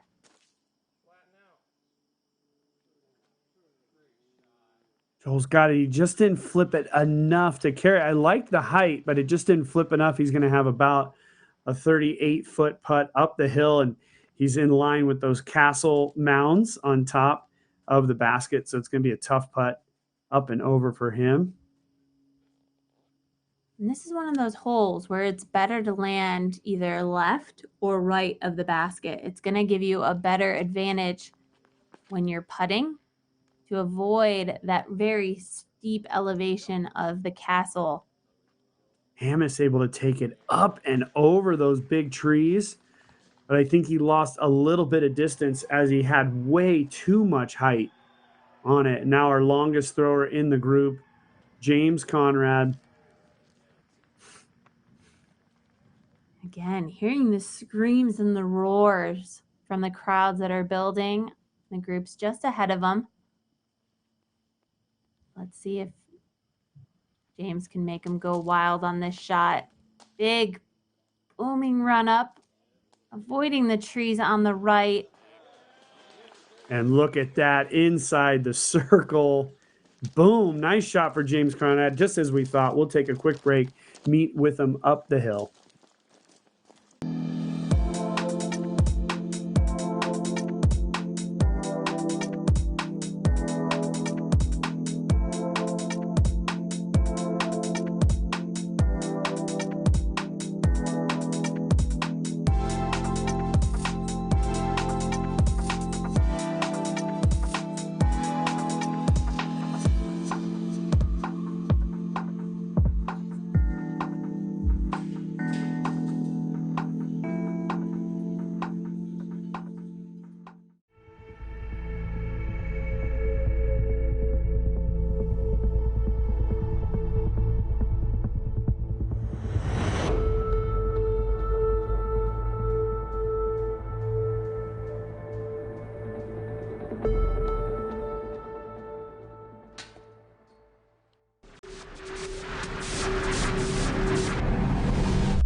Wear what the pros that film the pros wear.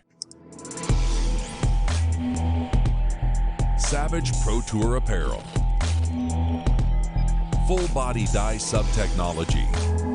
Sweat wicking polyester. Lightweight Cirrus jersey. Made in the USA. Are you savage? Wear what the pros that film the pros wear. Get yours today.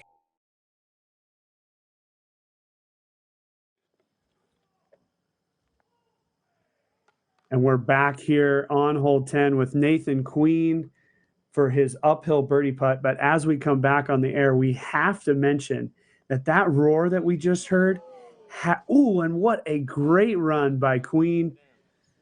That roar we heard, we assume was the 40-foot putt of Garrett Gerthy on hole 13, just across the lake from them, for his 6th birdie in a row. He's now 10 under par for the round, 13 under for a tournament, has now got a commanding 3-stroke lead. Sort of reminds me of the way Garrett took off at the Masters Cup just a few months ago for his first big win. Oh, and Hamas powering it just back there. Ricky Wysocki also made a 60-foot putt on 14, so we could have been hearing a little bit of that as well. And I was just checking the stats. I'm all over UDIS right now. We were hunting down where those cheers are coming from.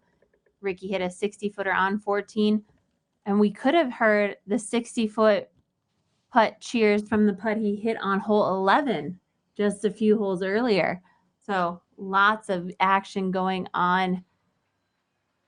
The lead card hears it. We need some big putts out of these players. And all over the basket, but nothing in just yet. But here is CTP out of James Conrad, the only player of the group to get inside the circle on his drive. And we know he's got some frustration from the previous hole and looking to make up for those strokes. This is a huge putt for James Conrad as Garrett has started to really shoot off. Of course, there's bogey opportunities for Garrett coming as well, but ooh, and able to just, he snuck that in. That hit just up underneath the collar there, and beautiful putt. But that was well needed for James Conrad at that position. Yeah, it's crazy to think looking at the score. I mean, he gave Garrett 2 strokes on the last hole. So James needs to continue to birdie holes if he wants to keep up with Garrett, who is clearly on a run right now.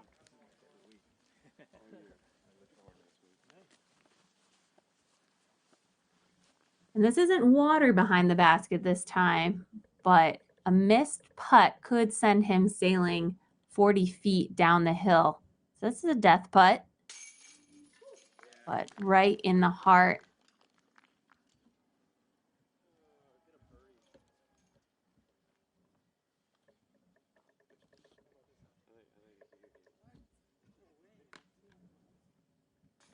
And we're going to see Nathan Queen dropping in for his par, Joel Freeman as well.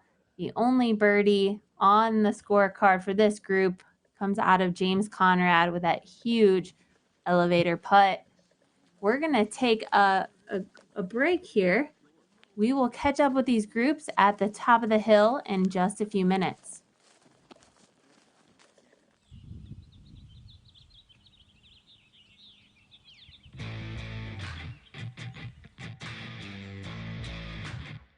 Many golfers over the years have stepped onto this course. Few have become champions. Almost all of them have fell and failed. Too many to be named. See, for me, it's hard to explain. I'm young, still just a handful of years into this game, this sport. And at this moment in time, not many folks know who I am. Hello. My name is Gage Benson, and welcome to Maple Hill. Maple Hill is a beast. 400-foot shots over water, tunnel fairways with plenty of OB, a gallery of a few hundred people to watch you fail land safely. And we are coming back to hole 11. The green light. James Conrad is ready to rip on this tee pad. Par 4, 780-foot hole.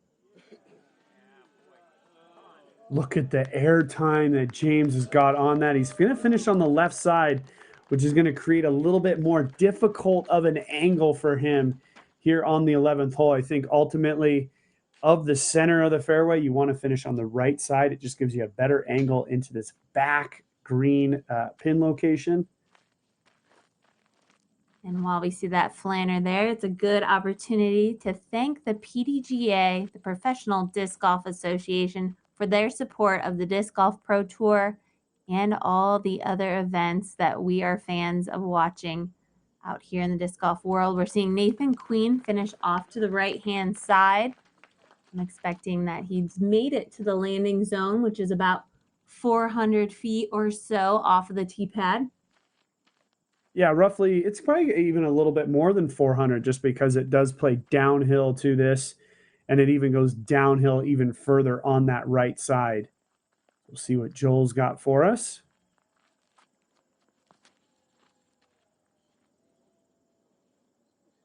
Joel's got it down the right side, but that disc is way too understable, and he's hoping that he stays up and out of those woods on the right.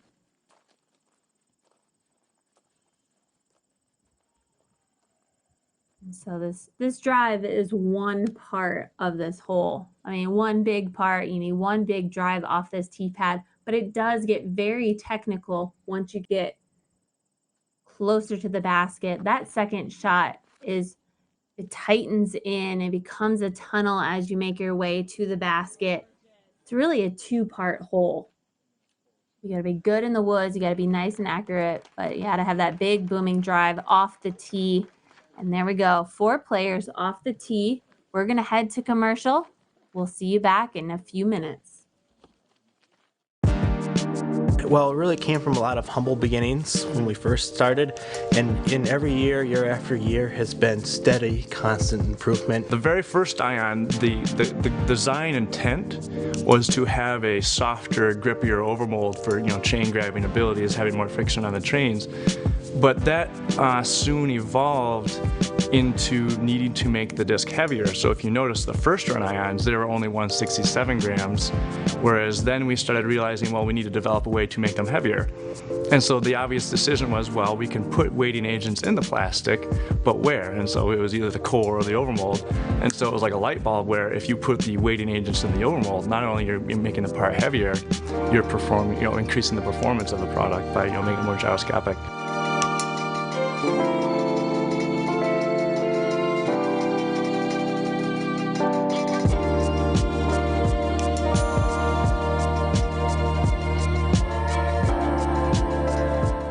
In the very beginning, it all started in our dad's garage and barn, and for the first quite a few years operated as a barn operation, and every year we just got better and better. We learned better ways to do everything, and in the meanwhile we're working with our father's company to do all the injection molding. Yeah, well, after we started selling the Ion the first year, the mold was it was selling fast enough to pay for that first mold, which allowed us to realize that this technology had traction, and we kind of figured, well, the decision was made to continue building upon new models, and so it was that first year we started looking into developing the next mold, which was the Vector mid-range. What is interesting is the Ion, some of the first iterations, did not necessarily have the true technical patented gyro technology. The basic difference would be it was the first time it was in clear proton plastic. So like for those who have some older Ions and they're wondering which one had gyro technology, which one didn't, the first ones that had it were the clear proton center core with the black overmold. Some of the earlier generations, like we didn't really even have a designated name for the plastic type, but it was like like opaque or translucent. Whereas the clear, crystal clear plastic, since there's nothing in the in the flight plate, it's all perfectly clear. That overmold is where it bears all that weight filler.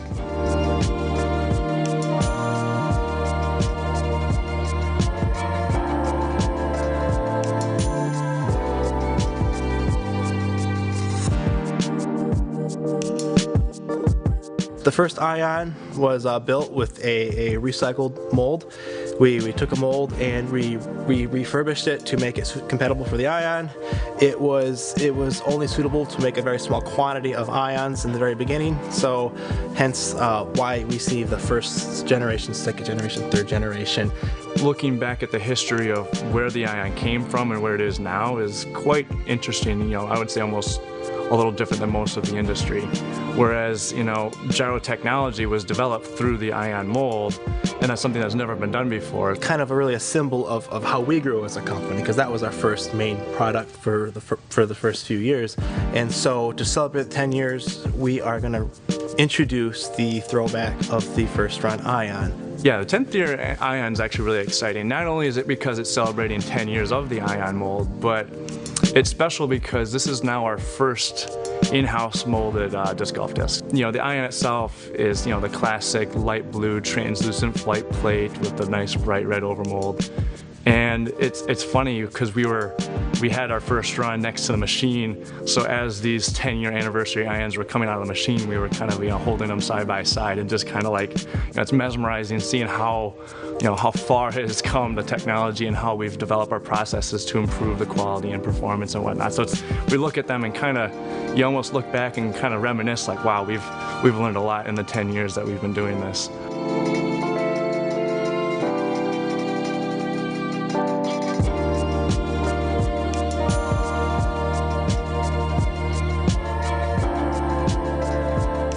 Trying to forecast the next 10 years is going to be next to impossible. And when I try to think like of what could happen is I like to look back at the last 5 or 10 years and try to use that to project where we're going. And it's a very fast exponential growth. Yeah, looking back, when we first started 10 years ago, like it wasn't really a company plan or like we've got this product and we have a business plan, so to speak. It was more or less just like we were disc golfers. So So at the time, again, it was just more or less a thing to do. Get our hands dirty, try something new, just dabble into some. And hope you were able to take a little break away. But we are back in on the action on hole 13 with Paul Macbeth. Just chalked up a couple birdies on his scorecard. It's a kick there, but he's sitting at 4 down for the round, 9 down in total. Just creeping up the leaderboard. Moved up 3 places since the start of the round. Yeah, I think Macbeth, we saw a social media post from Macbeth who it kind of seemed like he was feeling like he was just playing against himself at this point. It was he just wasn't getting out of his own way, and he's definitely playing that way today as well. Those 2 back-to-back bogeys just really unhinging his entire round. And he was talking about the tale of 2 nines. Right. How the front 9 he played yesterday, it was just struggling. The second half of the round, was able to pick it up a little bit. Yeah. But it's so interesting, the flow of this course and how you play it. And maybe a little bit more attention was put on to the front 9 today. We'll see how it evens out in the back 9. I mean, it's kind of a give and take. Yeah, absolutely. And that was Vaino Makela. And now we have Silver Lot here. Who's that?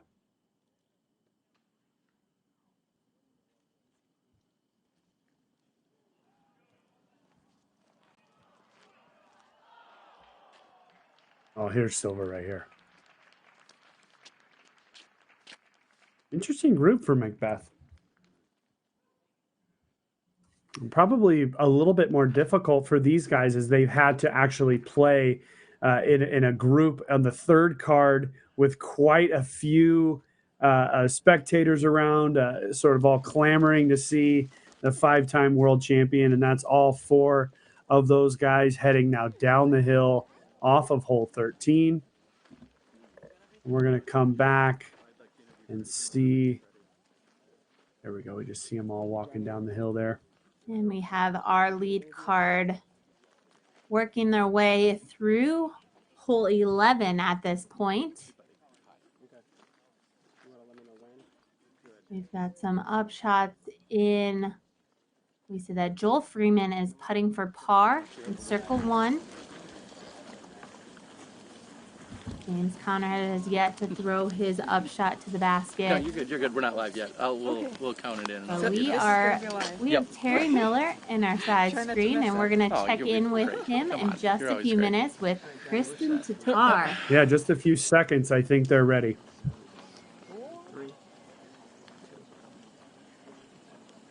Hello, everyone, and welcome back. We are here on the tee of hole number 13. Kristen Tatar is joining me, and Kristen, you're here from Estonia, and you're on an extended trip, you and Silver. How many weeks are you going to be in the U.S.? So it's going to be 2 months in total. We've already spent here like 4 weeks, I guess. Yeah. We've been having so much fun, and it's awesome to be here.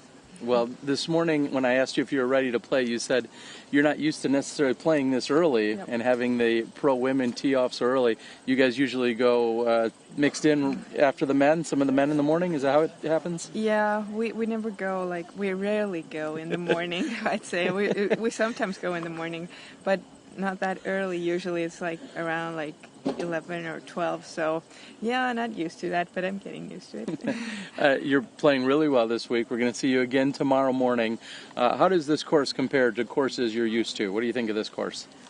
It's fun. There's a lot of water. So I don't think like in Estonia we have that much water. But it has like wooded holes that we have many wooded courses in Estonia, so I like wooded courses. And yeah, it's fun to be here, and I enjoy playing here. Yeah. Well, after here, you're going to have Green Mountain Championships, plus somewhere next weekend, right? Next weekend it's Canadian Nationals, and then Green Mountain Championships. And then the U.S. Women's. And Stafford Open, and then the boys going to play USDGC. Wow, that's pretty darn busy. Yeah. This isn't your first time. This is the second year in a row that you've come here for an extended period, right? Yeah, last year we spent here like a month or so, Mhm. and the year before we just came over for a couple events, and now we thought might as well just spend some more time here and see how it goes. All right. Well, you're playing very well. You're out here watching Silver. How's he doing today? Any updates? He's doing quite well. He has had some bad holes, but in general, I think he's doing very well. What will be your advice for him tonight going into tomorrow? Will you give him any advice? Just keep a positive energy and not think about like bad breaks or anything, and he'll be fine. All right. Well, this is Kristen Tatar. We'll see her again tomorrow morning as the FPO wraps up. As always, thank you for taking the time, and thank you also for having such impeccable English. I would never be able to, I'd never be able to do this in any other language, so thank you for that. Oh, thank you. All right, guys, let's head back to the action and to the booth. Thank you very much. Thank you. Yeah, and don't worry, Terry. We're not surprised that you couldn't do it in any other language. Big thanks to Kristen, though. That was fun to hear her speak and talk about the rounds. You know, we see players like herself, they're on the lead card, they're on the podium, and things can get a little serious. You know, you see these players, they're so focused, but then to see her smiling and to see her actual personality come out in that interview, that was pretty fun. Kristen is actually sitting in third place in the FPO division. She's a stroke behind Sarah Holcomb, who is in second place. And so she's shooting really well this weekend. It's great to see players at her caliber standing up on their own, and great to see her touring around the United States. Yeah, her and Silver Lot, who's just coming into frame as our cameraman was getting into position. There he is right there in the white t-shirt. Yeah, I was looking at his scorecard. He's had a couple of bogeys, but he's had a few birdie runs as well, so doing pretty good. If he has a strong finish, he could end up, in a pretty good position, even moving up to the second card. But scoring update, Garrett Gerthy has parred 14, but just popped in a birdie, a park job birdie on hole 15. So he has just 3 holes left. He's 11 under for the round, and he is our current leader by 3 strokes. Oh my goodness. And that would have really helped Silver's bid for moving up, but that basket just rejected him. Man, but Garrett Gerthy, nobody's rejecting Garrett Gerthy at this point. He is killing it. And at the bottom of our screen, we don't see any score changes from our lead card as they all par out on hole 11.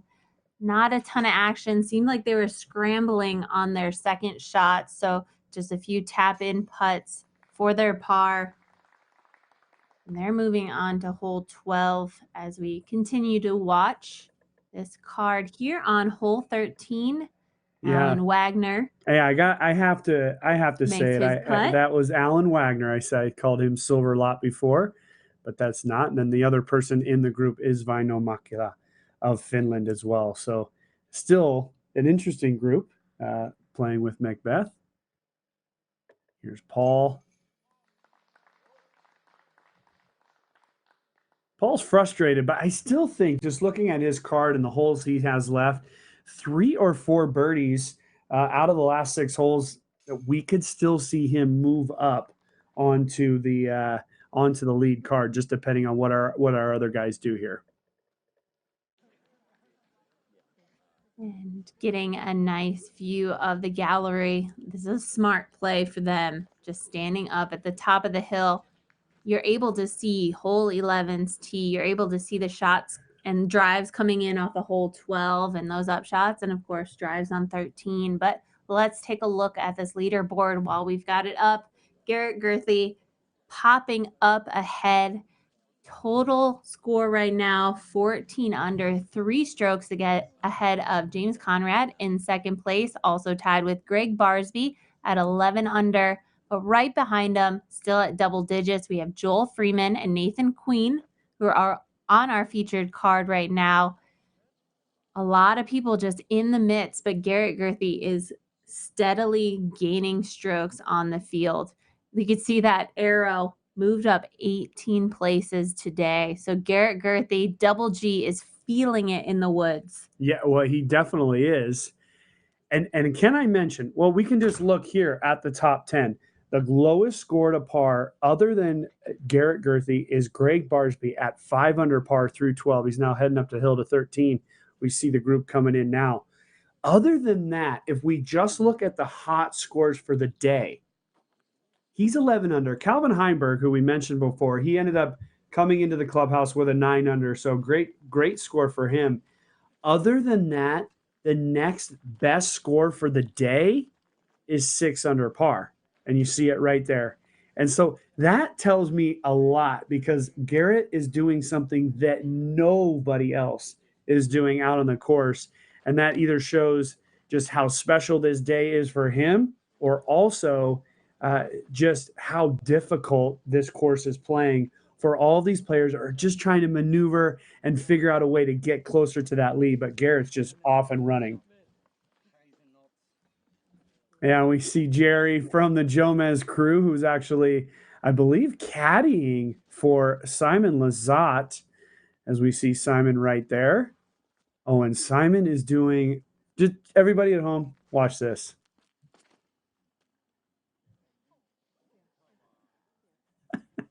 Yeah, we didn't get the gatekeeper flyby of this shot. Oh, and he gets down there and the crowd likes it. Oh, Simon. I love when he does that. I mean, that's incredible. Yeah. Throwing shots that nobody's even thinking about. That's what the biggest arms in the world can do. And we know Simon has spent some of his off season here playing at Maple Hill. So I'm sure he's thrown that shot many times before and was probably looking forward to this year to throw that in front of a crowd. Greg Barsby, the 2018 world champion. Oh, if he misses that and he's done that, hits maybe something in there. Oh, but he gets through clean, unfortunately. Greg has moved into second place as him and Lizotte were able to birdie that 12th hole.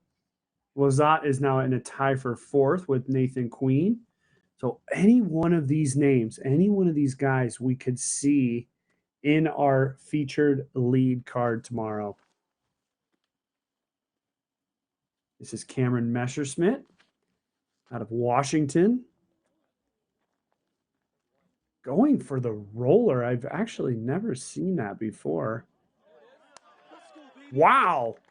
Look at that. That worked incredibly well, hitting on the right-hand side of the fairway, but having enough stability to not flip over and continue to carry right under the basket.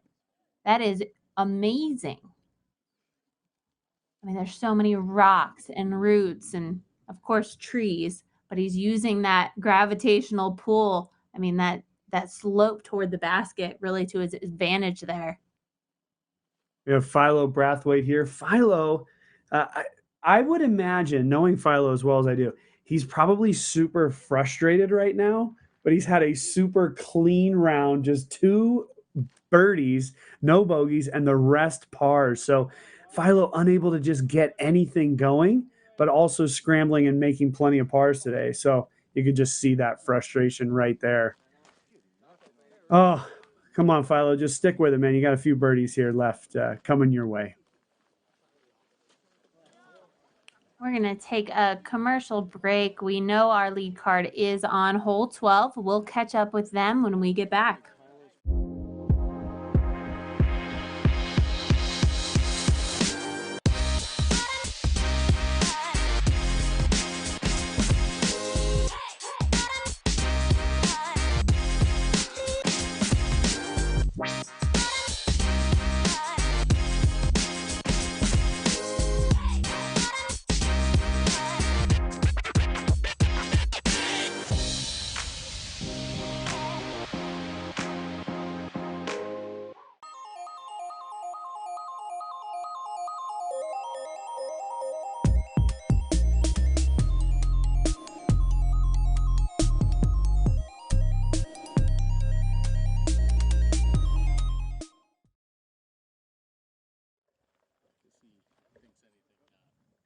And we're back here with frustrated Philo.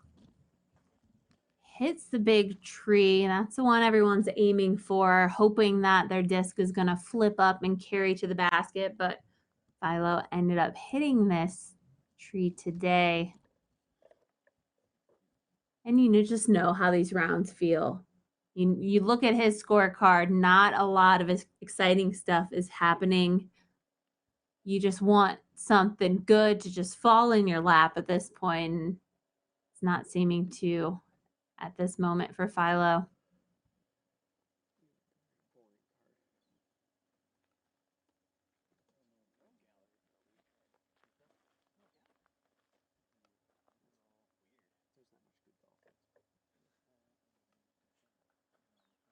See what Mr. Albatross pulls out of his sleeve here.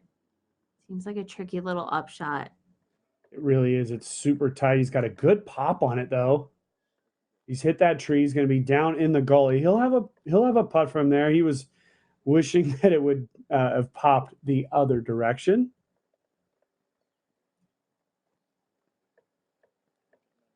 And not a great day for Philo, but we are back with James Conrad, who is having a very nice day. He's sitting in tied for second right now. Beautiful shot there by James, able to perfectly control the speed down the hill. He should have a birdie opportunity. Looks like he's going to go drop his bag off at the top of the hill there before heading down to make that birdie bid. And Joel has also put himself in a beautiful position. You got to love that feeling to be so confident that your upshot landed so close to the basket you can drop off your bag. Yeah. That's pretty much, yep, this hole's over with. Drop that putt in, and it's great when it's for a birdie.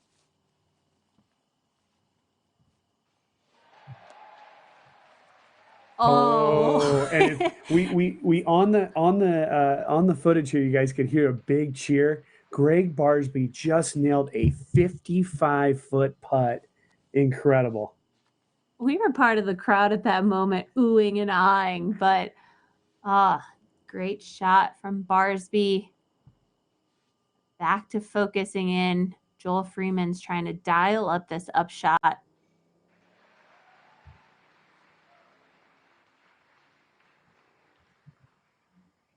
And another big cheer as Simon Lizotte throws his putt in from the valley. There's a lot of distractions going on, and Joel really taking his time and making sure he's lining up correctly, but not able to execute the shot he wanted. Here we are. Back on 13's green. This was that roller shot. Check out where this finished. Yeah, amazing how he was able to just trickle it down there and give himself a birdie opportunity.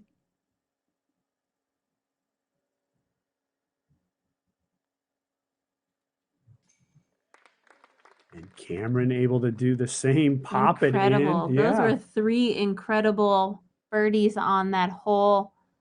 Philo and gonna have a tricky putt there in the valley, but not able to gain any strokes. Yeah, Barsby able to move into a solo second position at 12 under par, although we know James Conrad is within circle one, down on 12. So he has an opportunity to move to 12 as well. Barsby working on a bogey-free 6 under par. And Philo continues his bogey-free round as well at just 2 under par for the round. That's why we see that frustration. But Simon Lizotte bumping up the scoreboard as well, tied for 3. Boy, what a bunch of big names on this leaderboard. It is absolutely awesome to see. Better be up for a fight if you want to win this one. These guys aren't giving up easy. And there we have Nathan Queen. He will be underneath the basket for par on this par 4, 650-foot hole. Joel Freeman looking to do just the same, but having to finagle through the trees.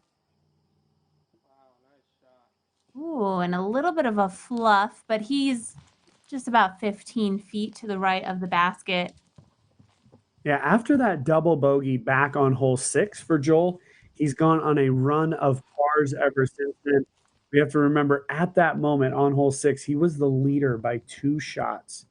And it just goes to show you when you're here at Maple Hill how quickly things can change, and have played in these groups year after year.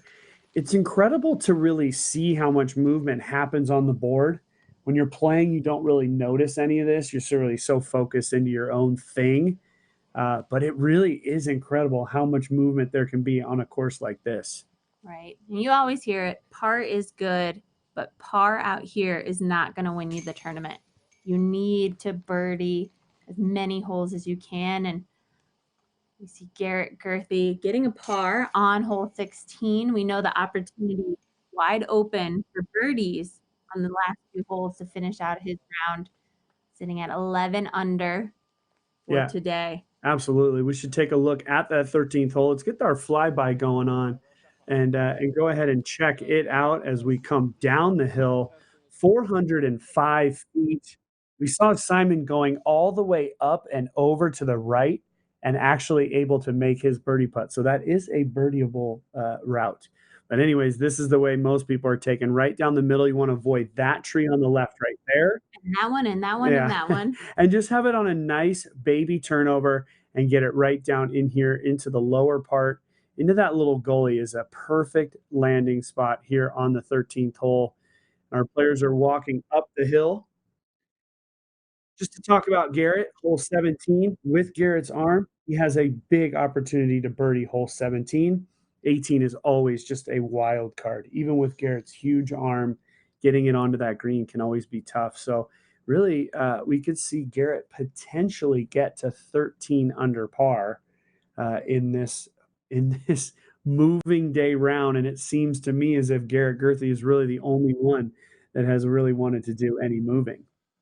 It is so interesting. I'm expecting to see more of these double-digit rounds, and it's seeming that Garrett Gurthey is going to be one of the only ones at this point I to think bring he's in definitely going to be the only one. a double-digit round. Obviously, all depending on how he finishes up. But I mean, he's had an incredible day, and we talked about it before. Nobody's even near double digits at this point. And Calvin Heimberg is finished, but he was just short of that, but shooting a hot round of 9 down, and he's at 7 down total for the day. So that means he started out 2 over. So a big improvement for Calvin Heimberg in today's round, moving him up 39 places. He's tied for 12th.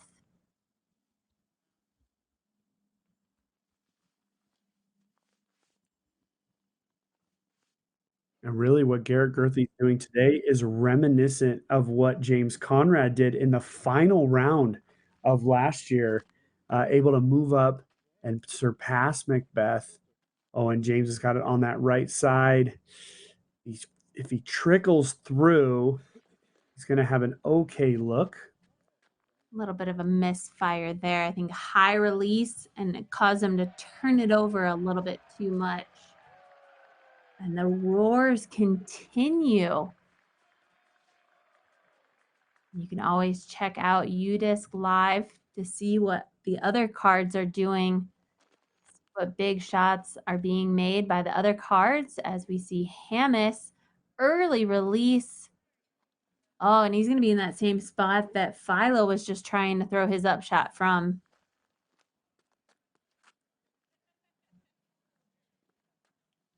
So almost in an inverse right here, this group has lost almost all of its energy at this point, seeming to just sort of be out there kind of playing alone and in a way that's almost working for a negative for them. So there can be positives and negatives taken from this opportunity.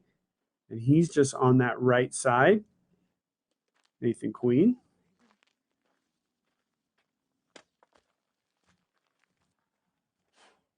And rounding out the card, we have Joel Freeman, who at one point did have the lead today, but now dropped down to tied for 5th place. which really starts to bunch up there. Paul Macbeth is also tied there. Nathan Queen has dropped to 5th place. So we need some energy out of this group. Absolutely. With a strong finish, Paul Macbeth can still be up there.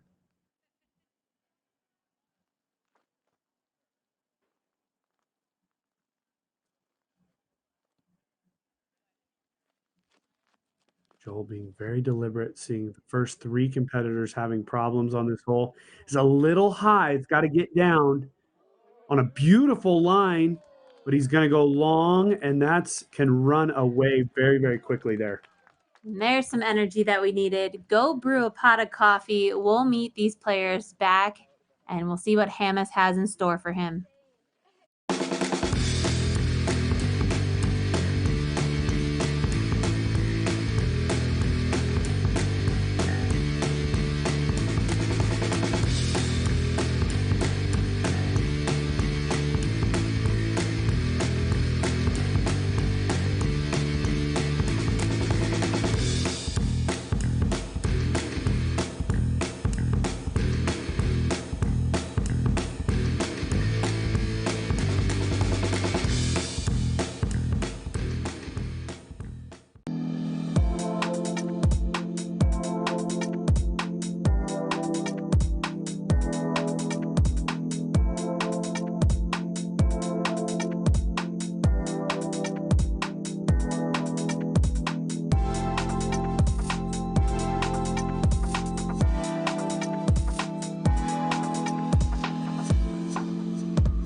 Back with a quick throw of an upshot for Hamas. Gonna end up in that little valley, but gonna give him a good opportunity to save his par. I know we have Nathan Queen off to the right-hand side.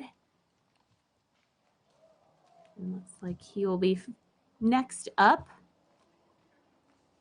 If he's able to penetrate through those trees a little bit, he'll have a better look. You don't want to get stuck behind that jail.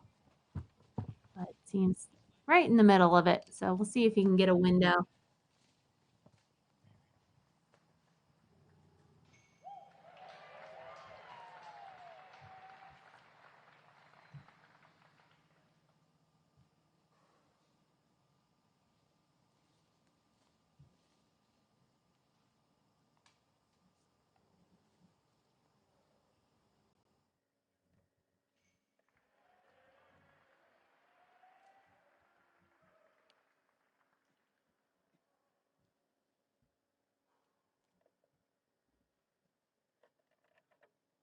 It might have gotten a cheer. Philo racks up a birdie on hole 14.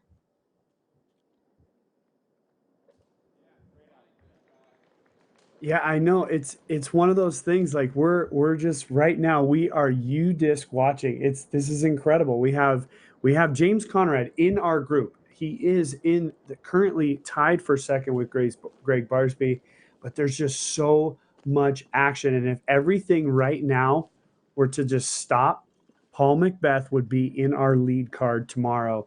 He has now moved up to 11 under par. He's solo 3rd place. So he's 3 strokes back of Girthy, and things are lining up really, really good for tomorrow. Greg Barsby, unfortunately, has taken a 5 on 14. Lazat has taken a 4. So those big putts we just saw were lost almost immediately after. So a lot of fun right now if you're at home. Keep an eye on UDisc as well as right here on your screen with what these guys are doing. Again, James Conrad, previous champion. He is tied for second at 12 under par, just 2 strokes back of the charging Garrett Girthy.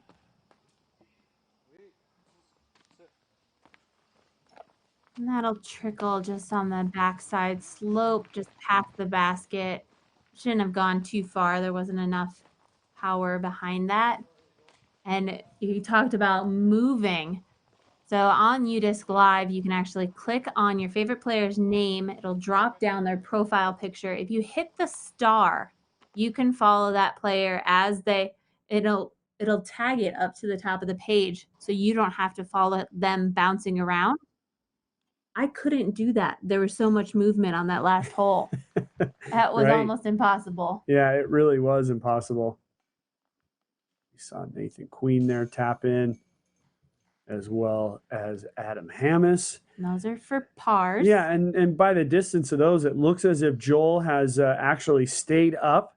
So he actually did have some good speed there. And so he's going to be putting here for birdie. And Joel is really in a tie for fourth right now as well. So while Joel has really gone cold over the last 6 holes, that birdie right there has moved him into a position to still be at an arm's distance of the lead at this point. And there's Nathan Queen's scorecard if you'd like to take a moment to check that out. But Joel Freeman does card the 2. James Conrad's able to save his par. And the players are going to make their way up the hill to hole 14. What an exciting day of disc golf. Hole 14, what a beautiful hole, 420 feet exactly to the inch, and it's over water almost the entire way. The big thing here is really the safety zones. Over there to the left is your big safety zone where a lot of players will bail out, myself included. But right there, just back left of the pin, is where you see those aggressive shots going. But then what does that leave you with? A putt right at water. We saw earlier Katrina Allen putt it directly into the water. Last year, seeing James Conrad putt it into the water, and then Macbeth followed up with a birdie himself. So there's all kinds of opportunities. One of those kinds of swinging holes here where scores can go one way or another. We just saw Philo birdie it, but we saw Barsby 5 it, and we saw Lizotte take a bogey. So all kinds of opportunities here. Garrett Gurthie has birdied 17. 12 under par for the day and 15 under par for the tournament. So as you can see, the scores on the bottom of the screen. That's 3 strokes ahead of Conrad with 5 holes for this featured card to play. First on the tee is Joel Freeman at 11 down, tied for 3rd place with Paul Macbeth.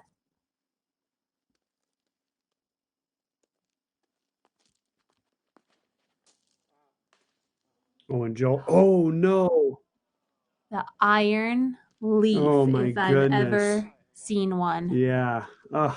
I knew it was going to be high, but as soon as it hit that branch, middle of the pond, he's going to be taking it his next shot from the FPO tee pad. That is drop zone number 1. Heaven forbid he goes OB again. He'll continue on to drop zone number 2, a little farther up the fairway. Yeah, is it likely to say that James Conrad is throwing like a mid-range? There's no wind. The lake is completely still, and he's pulled on it so hard. And look at this. It's immediately turned over and gone OB. And he's gone OB by 40 feet. He slipped on the tee, and the disc just could not handle what he put on it. That would be interesting to know if he did throw a mid-range there. Yeah, I'd love to know that. A mid-range, it's going to fly a little bit straighter, especially if you put that pop on it. It's not going to swing back. It's not going to swing you back to the safety zone. Yeah, I mean, at that point, you're really playing the straight shot, and you have to give it enough to get all the way over. Big mistake there by James Conrad. A lot of these seem unforced errors. This is amazing how we're not seeing more of this, more rounds like Garrett. I mean, we've just seen so many unforced errors from these great players. Oh, and pulling it over. But let's see this disc stable out. Oh, yeah. And very nice. Hits long of the basket.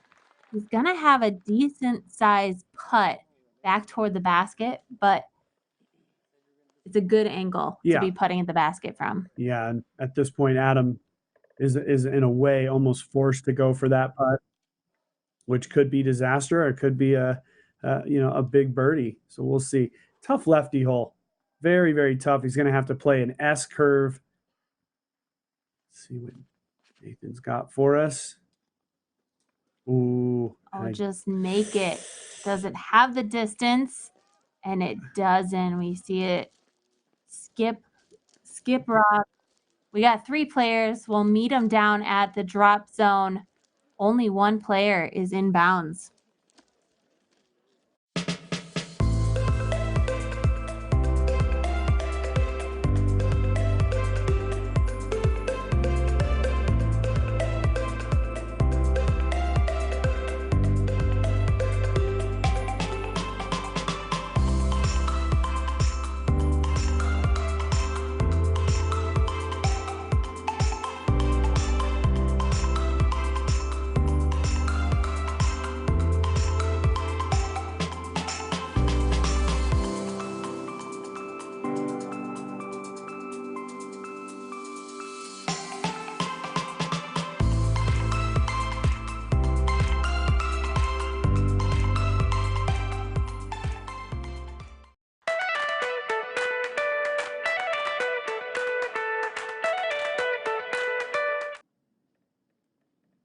And coming back to the drop zone, first to throw is Joel Freeman. With a sidearm. Oh my lucky stump. Wow. Throwing a sidearm on that shot was incredibly risky. As we know, a nice backhand hyzer would play nice safely inbounds, but saved by the stump. Joel Freeman is inbounds. That's his third shot. Yeah, that was his third shot. And our biggest fan, Paul Ulibarri, back home recovering from a knee injury, did text me and let me know that James Conrad did throw a mid-range there. It was the same disc he threw yesterday, and we believe he got a birdie. I can't remember exactly how that went down. So he did have a big slip on that tee, and I think that maybe that might have just totally tweaked the angle that he was releasing on. And no matter what, at this point, James has got a big outside the circle putt just to save his bogey. And so James is now potentially going to be dropping back quite a bit. As our tournament leader, Garrett Gerthy, is all the way up on 18. At this point, he's in the fairway after 2 throws. That tells me Garrett's playing it for par, trying to get into the clubhouse with a 12 under par round, which will by far be the best round of the tournament up to this point. And with James for sure bogeying it, as well as Joel, this could give him a 4-stroke lead over Paul Macbeth. Pretty incredible what type of round Double G is putting together. And shout out to Yuli for giving us some stats to feed off of on this live coverage. And just, we cannot thank him enough for taking over the live coverage for Nate and I the past couple Disc Golf Pro Tour events, doing the live commentary for us. Hope he had fun. It's not the easiest job in the world, but it's fun. It is. We love sitting in and watching live coverage. 8 hours of talking about disc golf every day that a disc golf tour event happens. But we're happy to do it. We're happy to volunteer our time and watch fun shots like this unfold. The only drive to land inbounds here is Adam Hammis for his 2.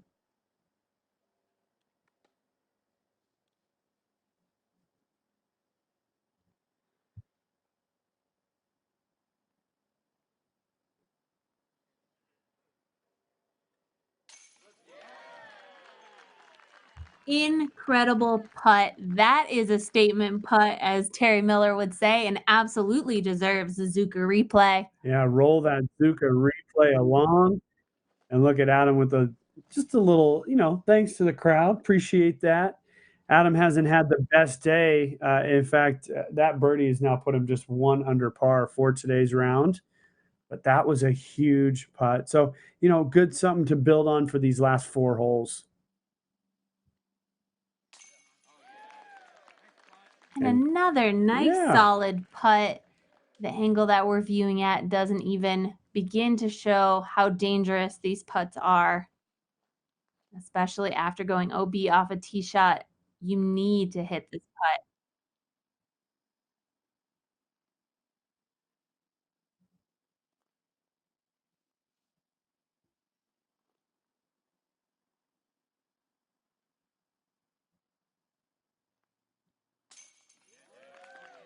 And enough extension and reach, scooting that over the rim. James Conrad saves his bogey. Yeah, and that was a huge putt for James. Seriously, that was about as big as it gets when it comes to this part of the round. Is that he lost 2 strokes there. I mean, that puts him 5 back. We're gonna go to Terry Miller. Let's get a sense of how this group is going along.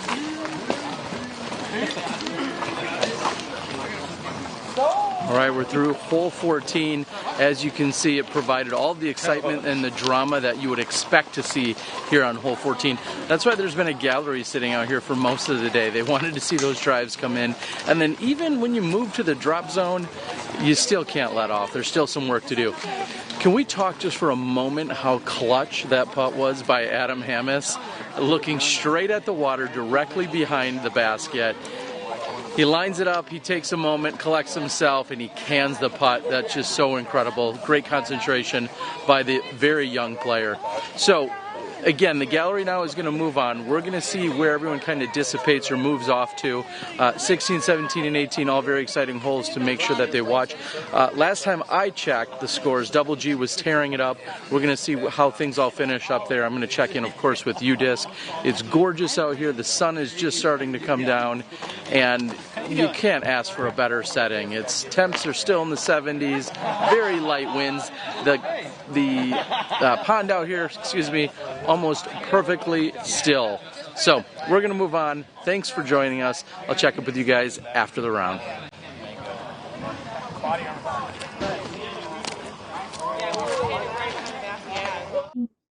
Terry, great to hear the update. We're going to check out the whole preview of hole 14. Yeah. 15. Here we are on hole 15, 355 feet straight away. It's a par 3. It's really, if every hole had a nickname, I'd call this the funnel, as these trees get tighter and tighter and tighter and tighter, and then you get here to the basket. So really putting it on an absolute straight line. Playing it a little bit left to right is the ideal thing here. But now that we head back into the woods, it's just like back on holes 3 through 7, avoiding the big kicks, staying in the middle of the fairway, and get your birdie opportunities.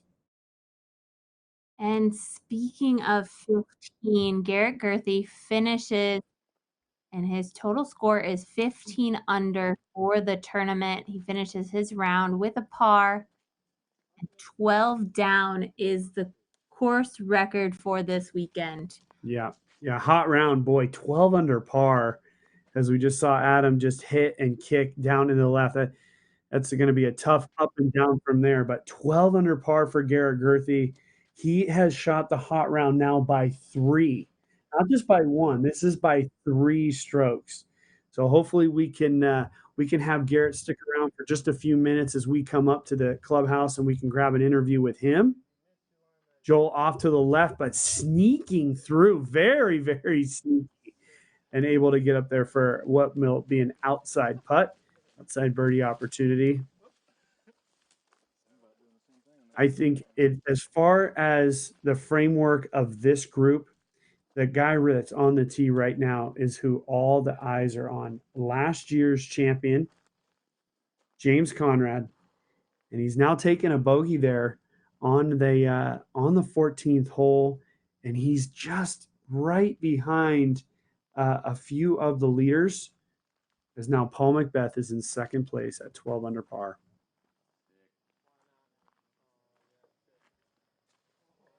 Ooh, and there we go. That's the exact shot James Conrad needed. He is going to be thankful for that, as if he was able to knock that in. He moved a 12 down for the tournament. And just think, That's what Double G shot today. That's incredible. Great round for Garrett Gerthy.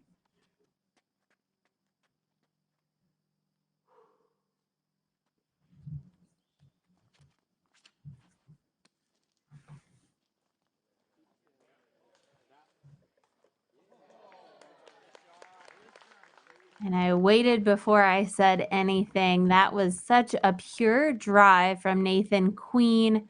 We're going to take a quick commercial break. We will be back with these players in just a minute.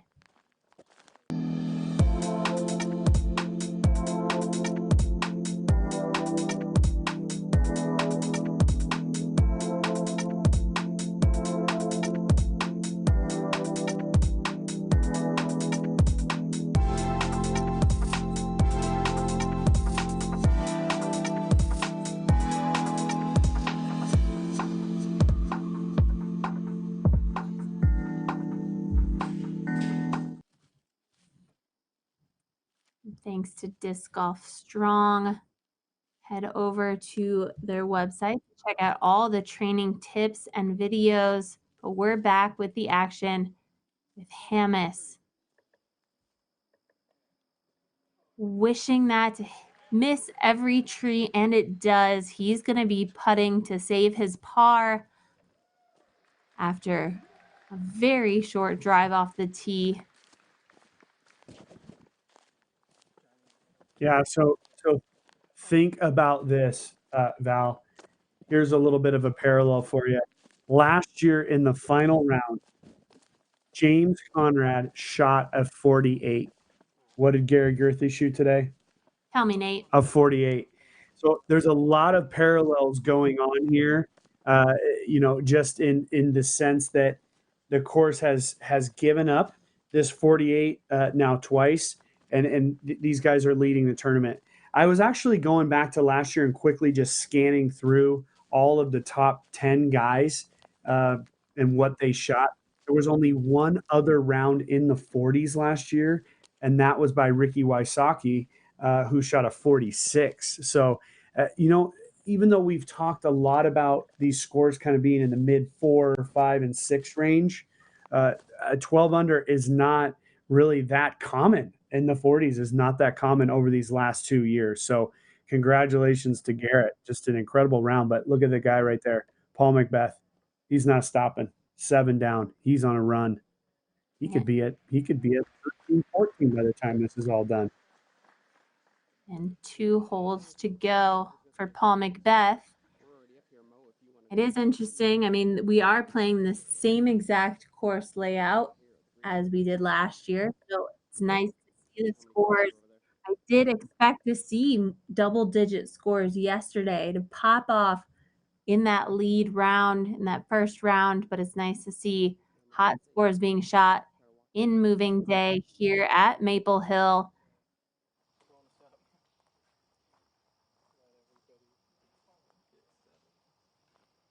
Yeah, so what's actually happening here, Val, is that the group right ahead of these guys, we finally caught up to them.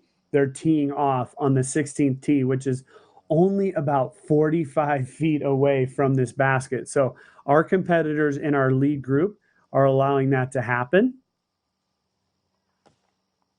Higher hole always goes first. Allow them to get out of the way and continue the flow of the course, continue the flow of play. And these guys in that second card have developed quite a gallery. So it is spilling off and getting pretty close to the green here on hole 15. So we see them now walking off and walking down the fairway of hole 16.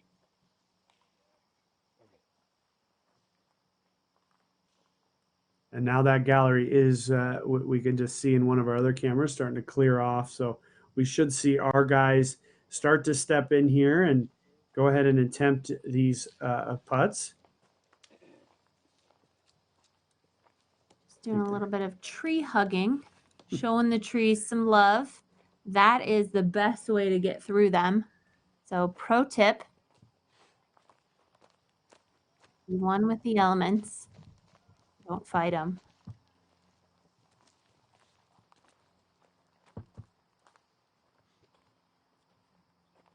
Joel's just trying to get a little bit of energy. Just a few more holes left here.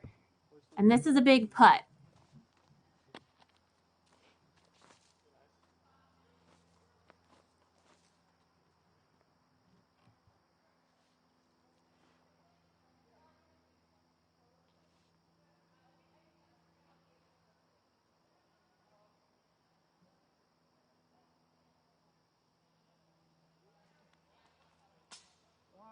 Why do you miss every putt?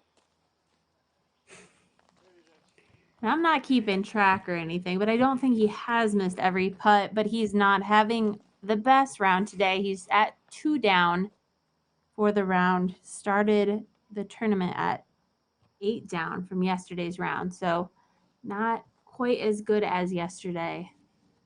I love that statement though. Why? Why do you miss every single putt? Joel, it's not every single one. It's just the ones that you want to go in. You wouldn't be on the lead card if that were the case. Yeah, absolutely. But sometimes it feels like that. Yeah, and Joel's just, I mean, he's right there. He's a birdie or two. He could be right in that top of that chase card tomorrow. There's still so much time to go. Oh, Ham is just splashing out on that right side. Oof. You know a battle I've never won, Val? Tell me. Is a battle with the ground. It's one of those things. I hope Adam's hand is okay. I've seen a few players over the years hurt themselves doing that. So I know his frustrations are mounting. And here's Nathan Queen. Ooh, just reaching for it. Getting it up and over that front rim.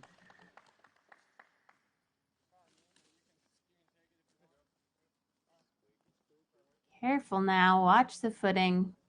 James Conrad makes his way over to where his drive. Yeah, I think it tells us how close his drive is because now we have Joel just lining up. I think James is within just a few feet of the basket.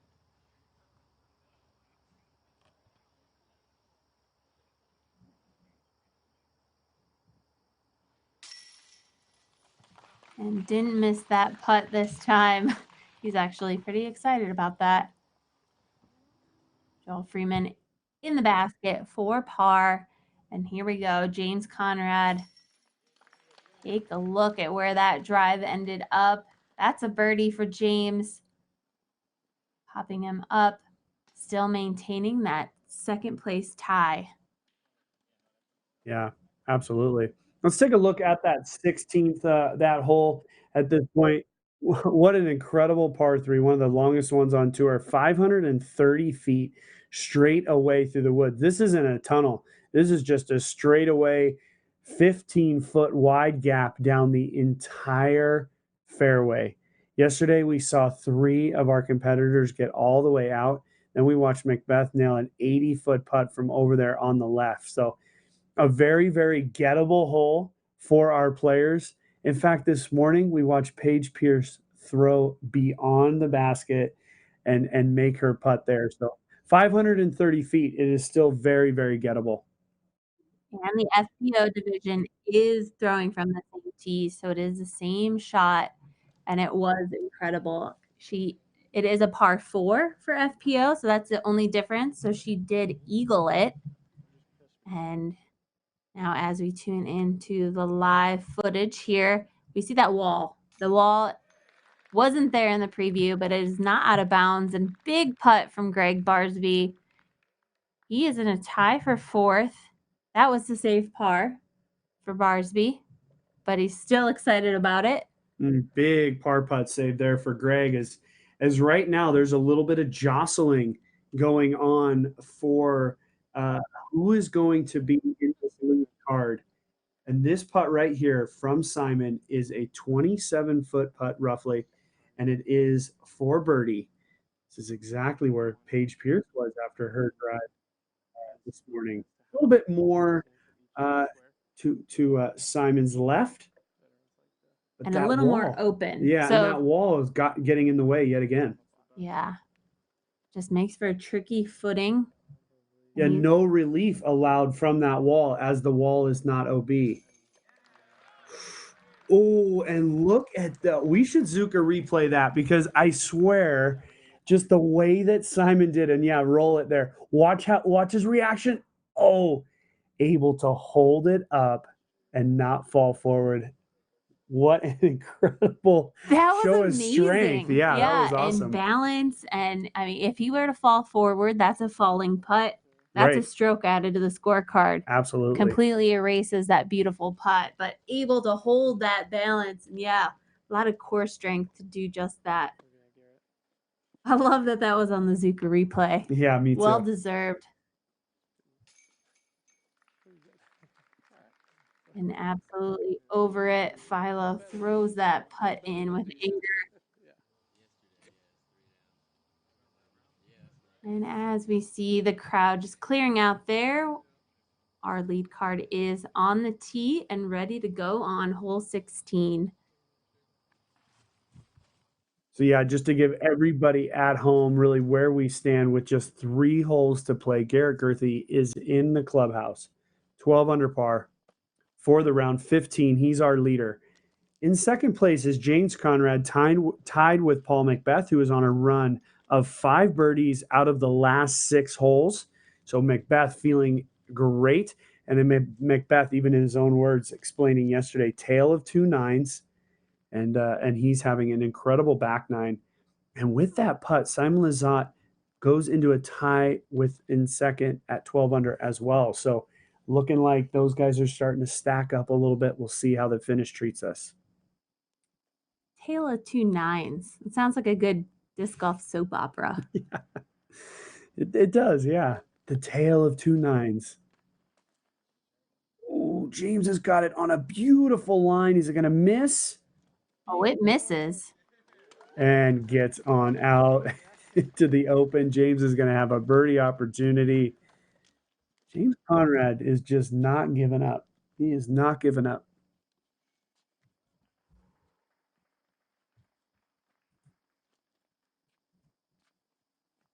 Still plenty of disc golf left, and James Conrad is just hanging tough.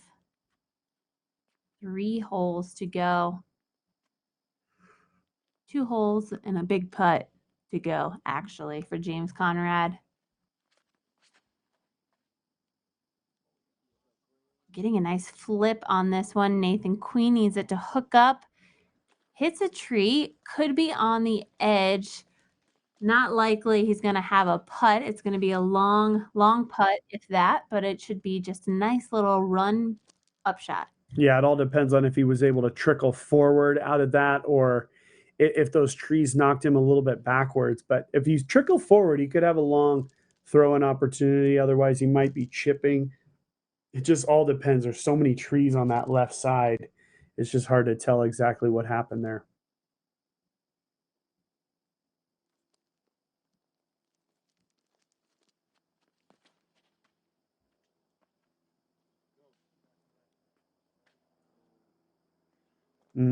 And Joel hitting there on the right side as well. As Joel was having that disc in the air, officially Macbeth did birdie the 17th hole, moving him to 8 under par for the round, 13 under, just 2 strokes back of Garrett Gurthey.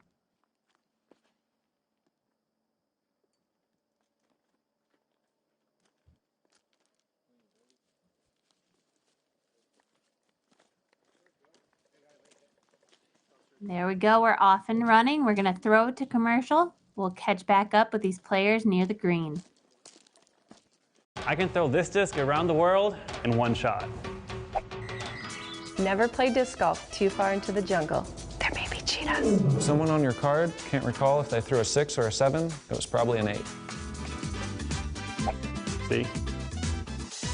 Stay getting birdies, my friends.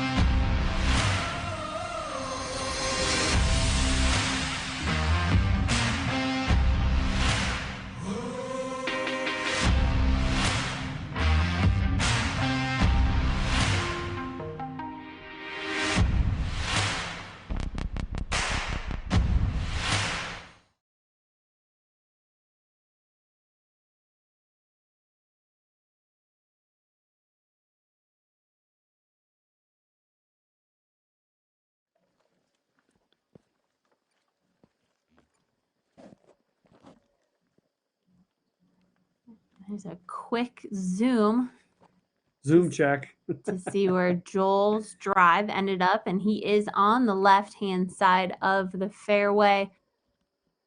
Not able to make it past all the trees, so he's got a little bit of work to do, but there is a lot of open space on the right-hand side. Just gonna throw a little trick sidearm here.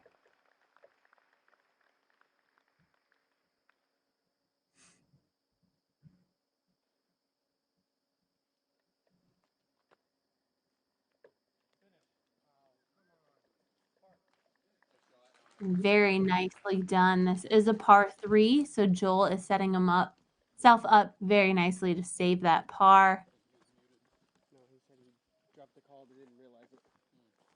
Yeah, and Joel is really showing his ability as a sidearm player. He's thrown a bunch of nice sidearms today, giving himself so many opportunities. It's really nice to see a guy who can not only throw a big sidearm off the tee, but also has a really nice touch sidearm. It's really well rounded for him on that side. Oh, now we kind of see that Nathan Queen has really gotten deep in there. Ooh, but getting out quite nicely, able to find the gap. And still, he's probably at about 20 feet. Yeah, 20, 25 maybe. I always think that rock right there, short of the basket, is the place you want to be, but you do want to scoot it forward just a little bit more. That grass is very thick around the basket and really catches the disc. Doesn't allow it to skid up to it. So here we have Hamas.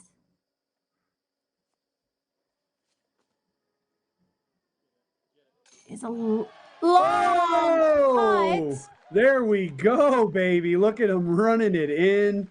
Oh, I should have been counting the steps, but that was absolutely huge. Look at this. Oh, just full extension, full jump, and into the backside basket.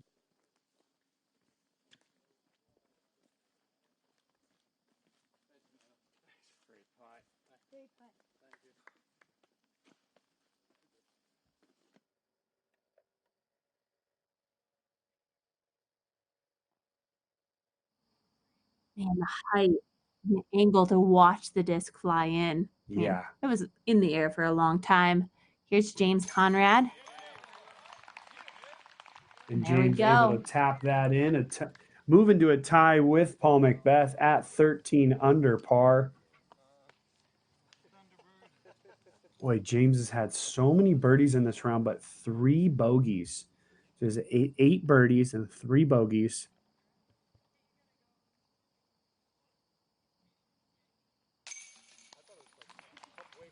And it must be said, if James pars out and erase those bogeys, he would be in the lead by 1. Yeah. So he is playing stellar golf. He's maintaining that consistent, solid play. We've got 2 holes left with this feature card today. We're heading over to 17. Let's take a look at that whole preview. And here is that whole preview. Hole number 17, 650 feet. This is a 2-part hole, really, no matter how you look at it. It's really a placement shot. They've thinned out a lot of these trees right here. There used to be many, many more Christmas trees. Want to put it just right there, just to the right. And then you have just a beautiful look down into this downhill sloping away from you green. And then they've got the elevated basket where it falls off even more behind the basket. So this is a very, very, very gettable hole. Typically, we see this hole playing somewhere in the bottom third as far as difficulty. So I'm just going to pull that up here in just a second and see what we've got here as far as the hole difficulty is concerned. It's nice to see the map popped up on the screen because it is a 2-part hole. It is all about that placement shot off the tee, and it gets a little bit more technical for that second shot, which seems like I'm saying those same words over and over again. That's how a lot of these holes play out on this course. Big booming shot off the tee, And things tighten up as you get closer to the basket. Here we are catching up with Simon Lizotte on hole Reaction 17. cam. Yeah, reaction cam. Oh, he wasn't too happy about that. 17 playing as the easiest hole today on the course at 0.2 average under par. So a gettable hole for everybody at the end of the tournament.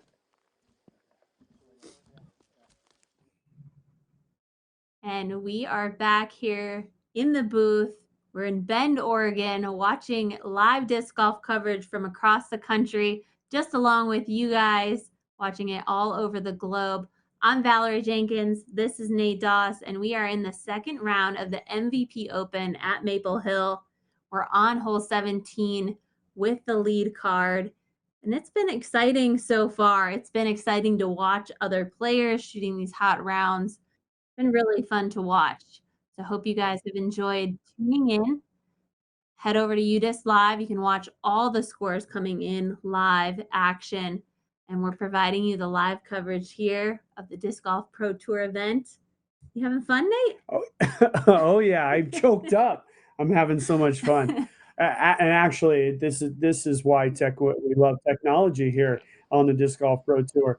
We're able to not only show you our group, but the chase card. We've seen some third card action. We've got live stuff coming from Terry on the course. And without UDisc, we would not know where everybody is. So it's a lot of fun. Thank you to all the supporters, and thank you most especially to all of you fans. Barsby giving it just a little bit of a run. He wanted it to go in. You can see the intensity. The intensity is really starting to ratchet up because these guys are knowing that every stroke counts, and to put this trophy on your mantle is something really, really special. And so they all really want it so badly. And in a way, it's a semi-major championship, the Maple Hill event every single year. Yeah, and it can just be a grueling weekend. I mean, if you fight your way through and you're able to hold on to a lead on this course, you're going to feel so accomplished. And you got to be kidding me. That's a Simon Lizotte shot if I've ever seen it. That would be for his 3, trying to run out of birdie. That would have been another Zuka replay, just a couple inches higher. Yeah, that probably would have become the shot of the day. I mean, at this point, Adam Hammis is, and look, he's rolled big time away. Look at how much they've cleared out back behind as they've built that new tee pad down there. Wow, and that's a great perspective to see where that tee pad of 18 actually is. Yeah, exactly.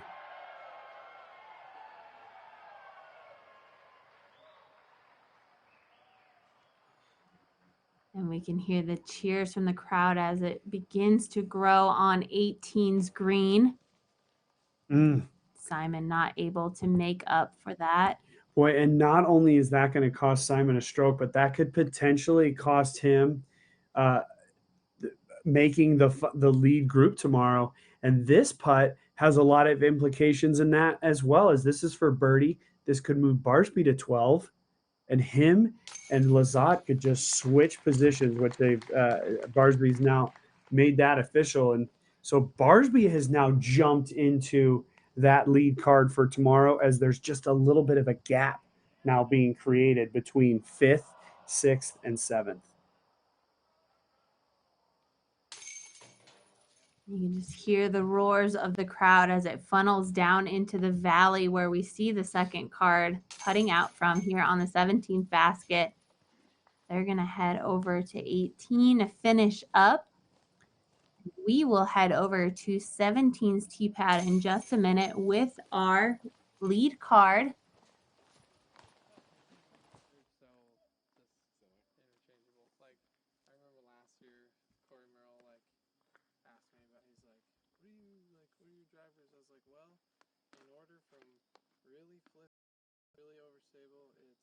Scorpius, Destroyer, Destroyer, Scorpius, Scorpius, Destroyer, Scorpius, Scorpius. It's like, right. It's a matter of Finding the right one.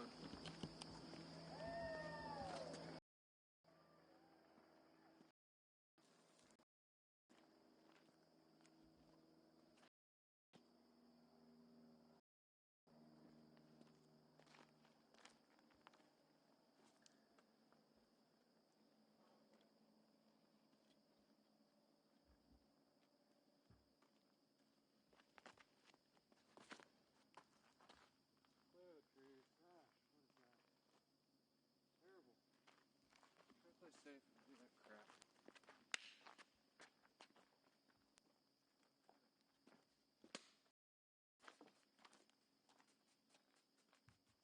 Conrad, it all depends. Like I mean, like you were saying, it kind of depends on his lie, and if he was able to get into the open or if he's caught up in those trees.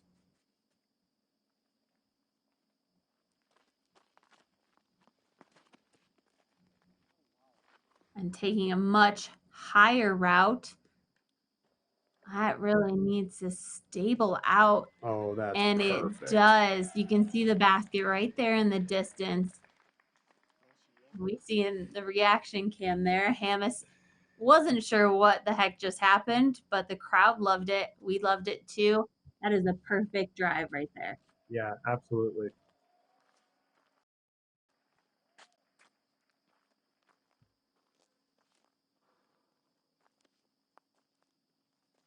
Nathan Queen has the advantage. Being a left-handed thrower on this one, just pop it out there. It's just a big hyzer placement shot for him. See if he's able to judge that distance. He's sitting pretty well. A little on the inside there. He's going to have a little bit of a turnover for his upshot.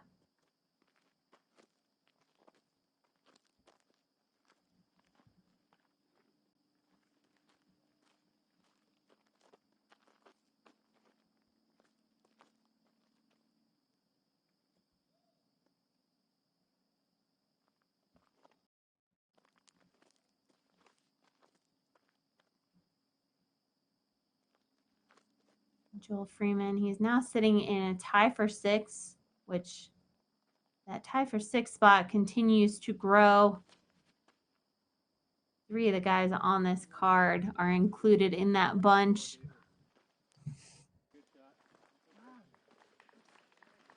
And he'll be all right. He'll have a good look down as we get toward the green, and our players are off the tee. They'll be making their way up to the drives, and we're going to go look over on 18's tee pad. We have Simon Lazat, and that was a low, nearly worm burner, but we know he's got the power. But check out this new tee pad. Yeah, Nice favors, right? T-pad can.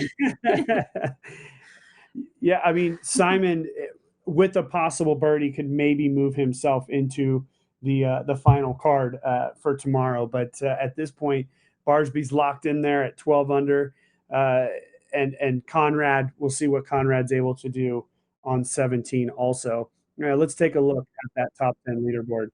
Yeah, I mean, look at that. Makila there at a tie for 6, shoots a 5 under par, so a solid round for him. And really, everybody in our lead card still sticking around in the top 10.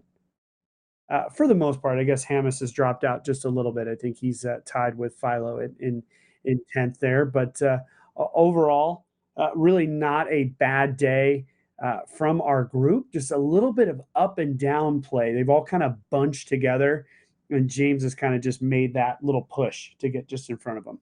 Exactly. Just a little bit ahead, but everybody is still on that leaderboard, which is great to see. They are putting together very nice rounds. Everyone's a little frustrated here and there. Everyone's had their fair share of frustration, but they've been able to consistently keep up and show why they've made it to the leader card today. We've been hearing cheers and shouts from disc golf superstars and other groups, but these guys are the ones to watch. They're hanging in there. They're shooting really great rounds, and they're clearly on the leaderboard today. Yeah. Yeah, I totally misspoke there. Adam Hamas is tucked right in between Queen and Freeman. So, those guys have actually bunched up, and now we see where James is. So, super short not even getting out to the open. It's like a Hamas sandwich. Yeah, with a little Queen and Freeman bread. Yes, it is, Val. And there we see James. If he can get it to turn more, ooh, this looks good. If it can funnel down. And I think it hit the good side of the green Right. there. And if it did get a little skizzle, it would make its way to the basket because of the sloping of that green at that point.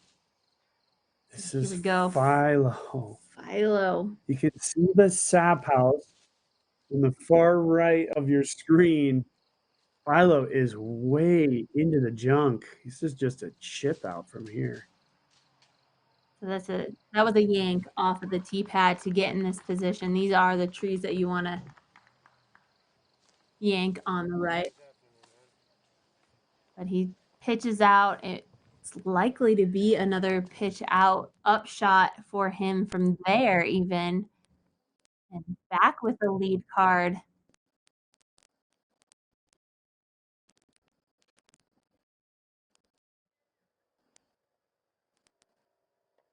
And while we wait for the camera to work through those technical difficulties, we've got this view so we can see Joel's shot flying in just a few seconds.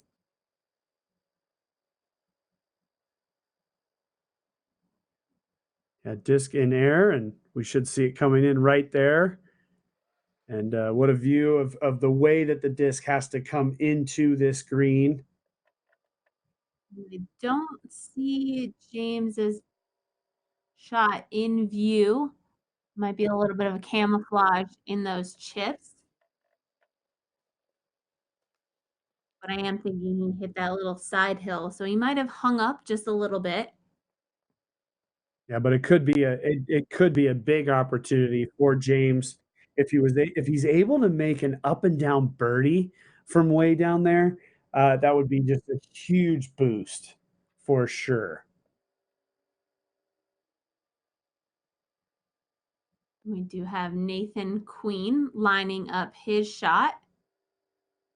And he was a little bit short and down the hill to the right, but he is, again, left-handed. So this is going to be a hyzer up shot for him. You can see it coming in hot right now. Ooh, and very nice. nice up shot for Nathan Queen. Yep, and we know Hamas's disc is in the perfect position as he's basically just has a jump putt down to the basket. You know, it's incredible. I wonder, and maybe we'll see this tomorrow, if a guy like Double G actually has enough power to get down into the mouth. I mean, I've never played this course with G, so I wouldn't know, but he's just got such a big arm. You know, that's a possibility, I guess. And such snap on the disc. He can really get him to flip up and turn over and fly a billion miles. So it's going to be fun to watch Double G on the lead card tomorrow, Sunday's championship round. But interesting to say, I mean, this course is very wooded, demands accuracy. And to see a player like Double G scoot his way to the lead shows how dynamic a player he is. And we're seeing where James Conrad's shot actually ended up. Must have gotten hung up on the tree that we see his left foot just behind. Yeah, James has shown a level of aggressive play throughout this entire round. I can't imagine him laying this up. And of course he didn't. And he did not take a bad roll. And if we just see, oh man, we just missed it. Just barely. Our cameras missed it. But officially, Simon Lizotte has made it onto the green at 17 or at 18. So depending on what Barsby does, we could still see a little bit of movement into our lead card tomorrow.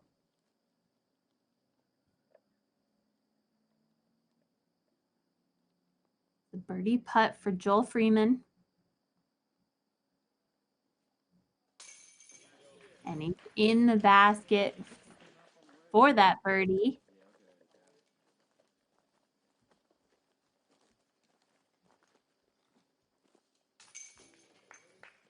Nathan Queen also tapping in his birdie putt while he's got the opportunity as James Conrad moves his way to his comeback putt.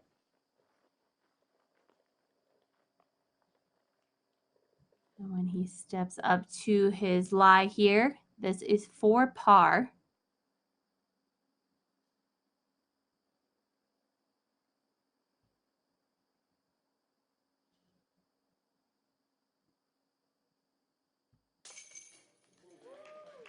Ooh, just a kind of a little bit of a nervy putt there for James Conrad, just barely keeping it in on that left side, but it's in nonetheless.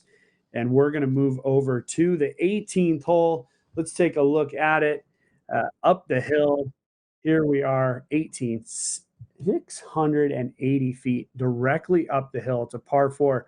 And really, it's all about this tee shot. This tee shot is about 450 feet is the way that it plays. You want to land just in this area. And then the best shot is really a sidearm into this green as the green really flows from left to right, perpendicular to the fairway itself. Although yesterday we saw James Conrad throw just an absolute beauty turnover with that putter. And there is the live shot of the green. And that disc you see, that's the one of Simon Lizotte. He's parked for birdie. My quick calculations is that even if Macbeth birdies, or even if Lizotte birdies and Barsby pars, Barsby will still take the spot on the lead card as he will have had a one-stroke better round there. So we just see the crowd cheering for the next one coming in. So yeah, it's all coming together here on the 18th as all of our players are now on the final hole. This crowd is looking very well behaved. They can get more rowdy and more rowdy as the weekend rolls on, but we now have our lead card. They are clear to tee off, and first on the tee for this lead card group, Adam Hammis. And he wants that disc back immediately. Ugh, not the way you want to finish the round. It's going to be an even more difficult shot from there. I'm trying to put this out of his mind, I'm sure. Nathan Queen, second on the tee. It just goes to show you how severely above their heads that is. We saw Lizotte just worm burn. Oh, and Queen gets through, and you'll have a nice lefty hyzer look to get up on this green in two. But we saw Lizotte like barely skim the top of those rocks. So it's a pretty much an elevated shot that you got to just get up and out immediately.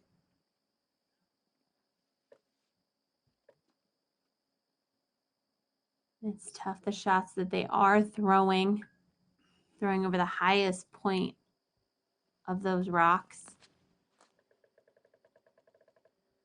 And still skimming it by the hair. Let's see where this lands and hits the wall and scoots through. That is out of bounds for Joel Freeman. I thought the wall was going to save it by that sound. Yeah, we heard it hit, and unfortunately Joel hit right where there's a stump. There's an opening in the wall right there. And isn't it funny? And it's not funny for Joel, but isn't it weird how somehow our discs always seem to just find that gap in that wall? Can't be more than a foot wide, and the disc finds its way through. Last on the tee, in third place right now, that's James Conrad. With Great shot. Yeah. Great shot in the middle of the fairway. And we're looking in here on 18 screen as the group finishes up. And Philo, I'm sure, very happy to be over with. And we're going to see the group just walking off of the green. It's fun to check in. And this is This is the bird's eye view. Yeah, it absolutely is. I love this view. This would be the view if you were standing up on the corner of the sap house, and it is just amazing to look down on that green. And here we go. Adam Hammis for second shot here on 18. And it needs to be a full run up.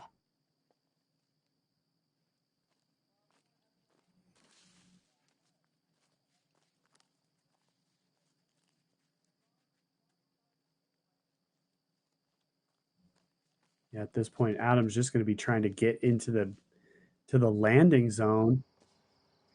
Ooh, and he's done just that. He's got himself into a good position. We'll see if he's able to go for it from there, or if he has to just admit, taking the bogey.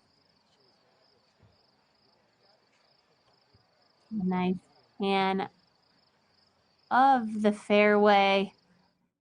I mean, they really had to expand all the parking. They're getting more and more spectators out here at Maple Hill each and every year.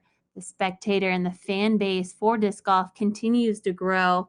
The more that we have live coverage, the more that we have post-produced coverage, it's amazing to see how these disc golf fans come out in droves, and there's a lot of exciting stuff happening. There's popping up the leaderboard right there.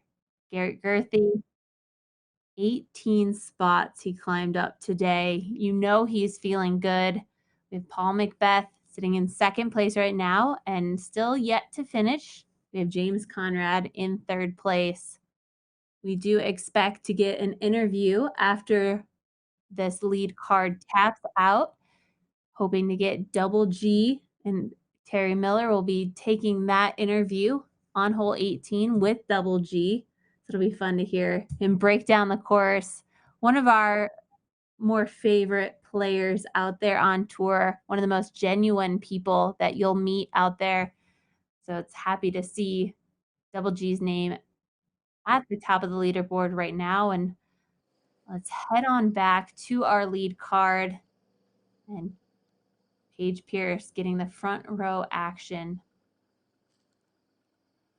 Yeah, and actually, we see Queen on his phone. I'm not sure what he's checking.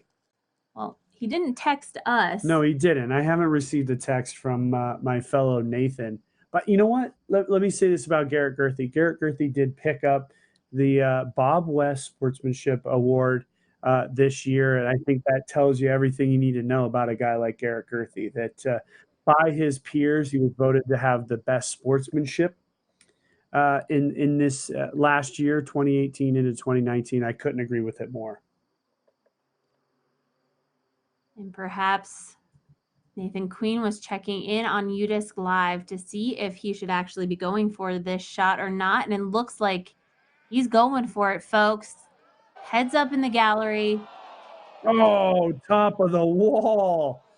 That was looking so good, just about a foot too long, really getting the crowd involved. But Nathan will be taking it from the drop zone. Oh, and that's how this game is played. Oh, why couldn't one of those spectators just kick it back in? I don't think you paid him enough. Yeah, so he was texting his buddy, "Hey, I'm going to throw it at you and kick it back in, would you?" He didn't get it quick enough. We're just using too much of that data with all of our live coverage. And we see Hammis here. This is his third shot. And this is looking long as well. I don't think anybody got hurt, but also getting the crowd And involved. look who's right there. That's Double G right there. And that's our winner, Matt Bell, from last week. We see Jessica Weiss there. So everybody gathering around the 18th green there, Double G being one of them. In like a little camo. I didn't even recognize him. Hood up, all in forest green. And here we go. Yeah, what's Freeman got for us? This is an interesting lie that he's taken.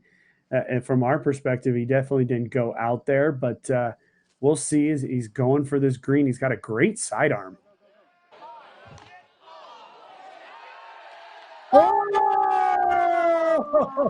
Oh, nice. Oh, yes. Joel Freeman. This is an, oh, look at, yeah, let's get the Zuka replay. Let it roll. Through the hole. Are you kidding me? Just Yes. trickles on through. Oh, he's got to watch this coverage back on round. Oh, the reaction of his face. He's going, what is the crowd cheering and what? Huh? That was incredible. Fun shot. So now the stage set for James Conrad. This is, wow. James clearly knows the situation. Gonna live to fight another day. At this point, one stroke more going into tomorrow's round is not worth the potential two strokes that he could lose by going for it and missing it. I think a really, really smart, prudent play by James at this point. He knows he was in that position last year, being on that final card, not being in the lead. So he knows how to chase it down here at Maple Hill. The one thing that I would find hard for Vegas is to really predict what's going to happen. I think the Vegas odds would say Macbeth's our favorite, but really anything can happen because that's just how Maple Hill is.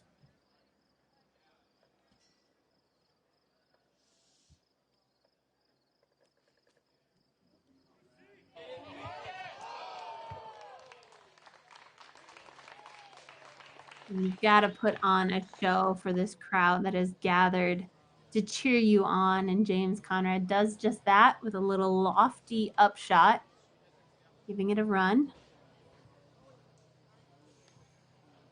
And Hamas will take it from where he was last in bounds because he did not cross over the green, the island green that the basket is on.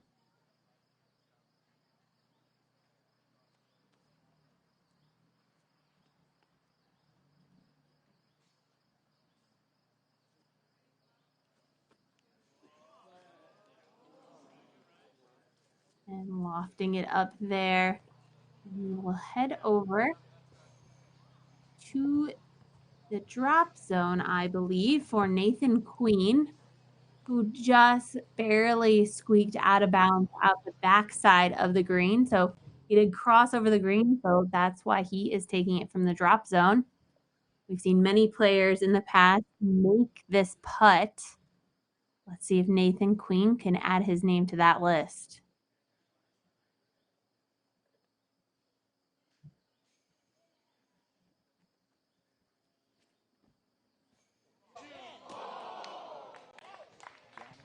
Definitely gave it a good run there. Basket height.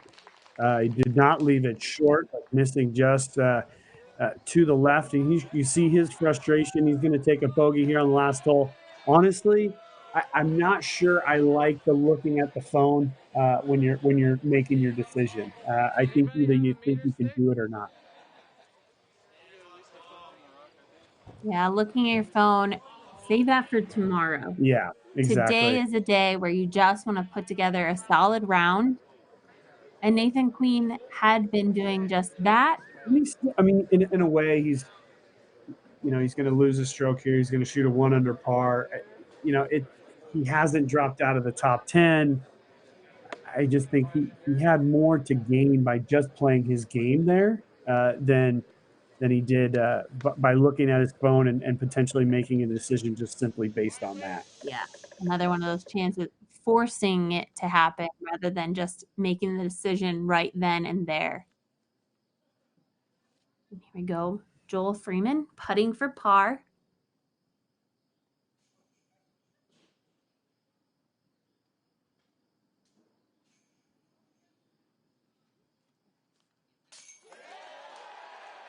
Oh, and it didn't sound right when it came out of my mouth. That is a birdie for Joel Freeman. Well, no, that's actually saying that he got a par. You were right because he was OB. Hey, you know what? We all make mistakes, Val, and I'm following I you, make Disc more. Live. I make more than you. That's Yeah, a so double there's bogey for Adam Hammis, finishing himself at even for the round, 9 down in total. And there we go. Shooting the best out of the group, winning the card at 5 down, James Conrad. Fun to watch this group. A little bit of struggles, a lot of color of bogeys, and a lot of color of birdies. But it was fun to watch. We know there was a lot of excitement on the second card and the third card as we hear Steve Dodge just rallying the troops. This is his backyard. Steve Dodge, I believe he moved, but he was just neighbors to this incredible property for many years. And so this is his backyard. He's home. His family's there, and he's created family out of a lot of those I spectators think sitting said, there. Steve, everybody get out of here. It's, no, seriously, I think they're having the long drive contest now, and they have all kinds of super fun games. But there's the top 10 right there. Garrett Gerthy, Paul Macbeth, James Conrad, Greg Barsby. What a fun. That could be a world championship final group.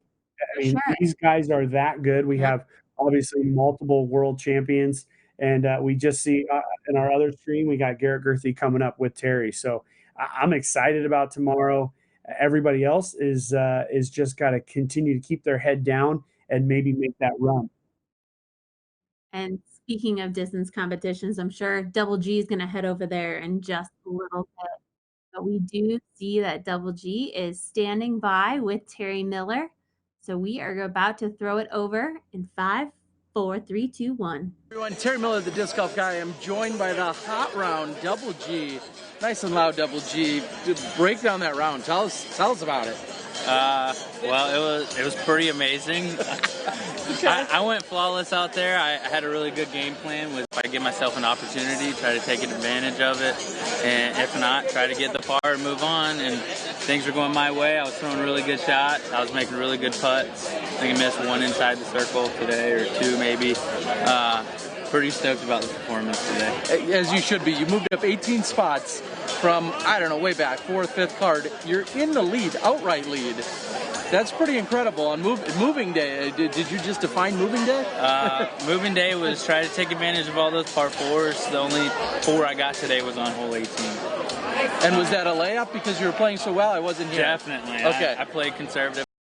A race that was flipping up on me, so I can get it around the corner. Get around the corner, I can put myself in a really good spot here on 18, lay up, and walk out of here with 12 under. At what point were you thinking about an actual score? I mean, you were clearly scoring well. Or did you at any point let it creep in?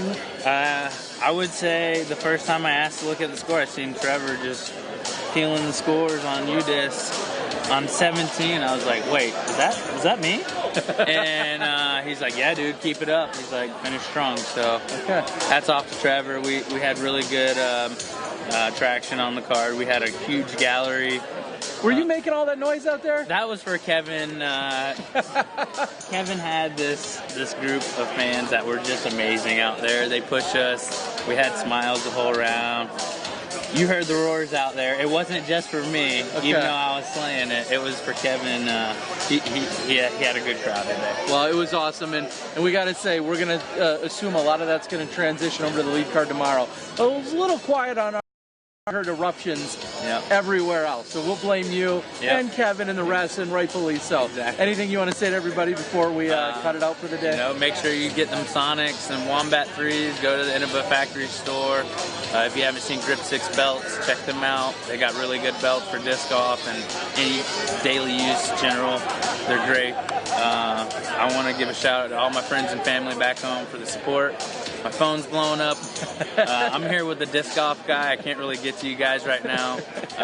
Love every single one of you that follows me and supports me. So, all right, and I'll follow that up. Being a Florida native, be safe, everyone out there. Hope you have a good, safe weekend. We know there's some storms rolling through Florida, so hopefully everyone's safe out there. I think we're going to throw it back to the booth. Double G is going to probably go relax. You're going to probably cook something tonight. You know it. I know it. Before we do that, we're going to hit the long drive competition. Okay, he's got long drive to win. All right, we're going to throw it back to you guys in the booth. Thanks for joining us today. Nate, Val, take it away. See you, Florida. Nate Doss, thank you. And Val, sorry. All right, buddy. And you better be sorry, Oh, Double G. yeah. Come on, Jay. No. Giving props out to all his supporters. We want to give our props out to everyone that's been watching. Great to hear from Double G, right? Mhm. What do you get from that little interview right there? Well, it's not surprising. I mean, Double G, I've known him since we were both this tall. And, he's just a very relaxed guy. He's a good kid. And it comes across in that interview. He didn't really know what was happening. He felt like he had this game plan. Things were going his way. I mean, he said it. He took advantage of the par fours. He only parred one of them, which was hole 18. That says everything that you need to know about Garrett Gurthey's game. Plus, it kind of came together on the par threes. It seemed like he played pretty well in the woods, which, a player of his caliber always has the opportunity to do that. So, with all of that said, going into tomorrow, G is going to have to continue to do what he did today. He had a slow first round. It wasn't bad. He had an incredible second round.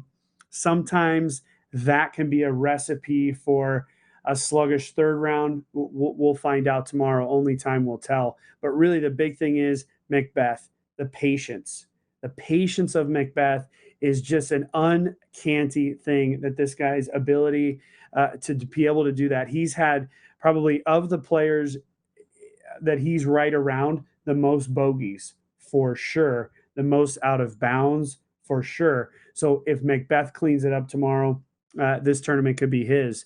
But really, at the end of the day, you got the defending champion, you got the last two world champions, and you got Garrett Gurthey, who just shot the hot round of the tournament. So I don't know what you're doing tomorrow at 3:30 Eastern, but if you're not here with us, I can't help you. It's going to be a lot of fun tomorrow. And that was a great recap. Absolutely. You need to join us at 3:30 tomorrow afternoon to see these guys finish up. It's Championship Sunday. We want you to join us. But first, we're going to have the women at 9 a.m. Eastern. So we're going to be here with that coverage to start it off. Paige Pierce is on a tear. Let's see if she can keep it up. But until then, we're out for the night. Thank you guys for joining us, and we will catch you tomorrow morning. This is Disc Golf Pro Tour MVP Open at Maple Hill. Be a lot of championship wins underneath their belt.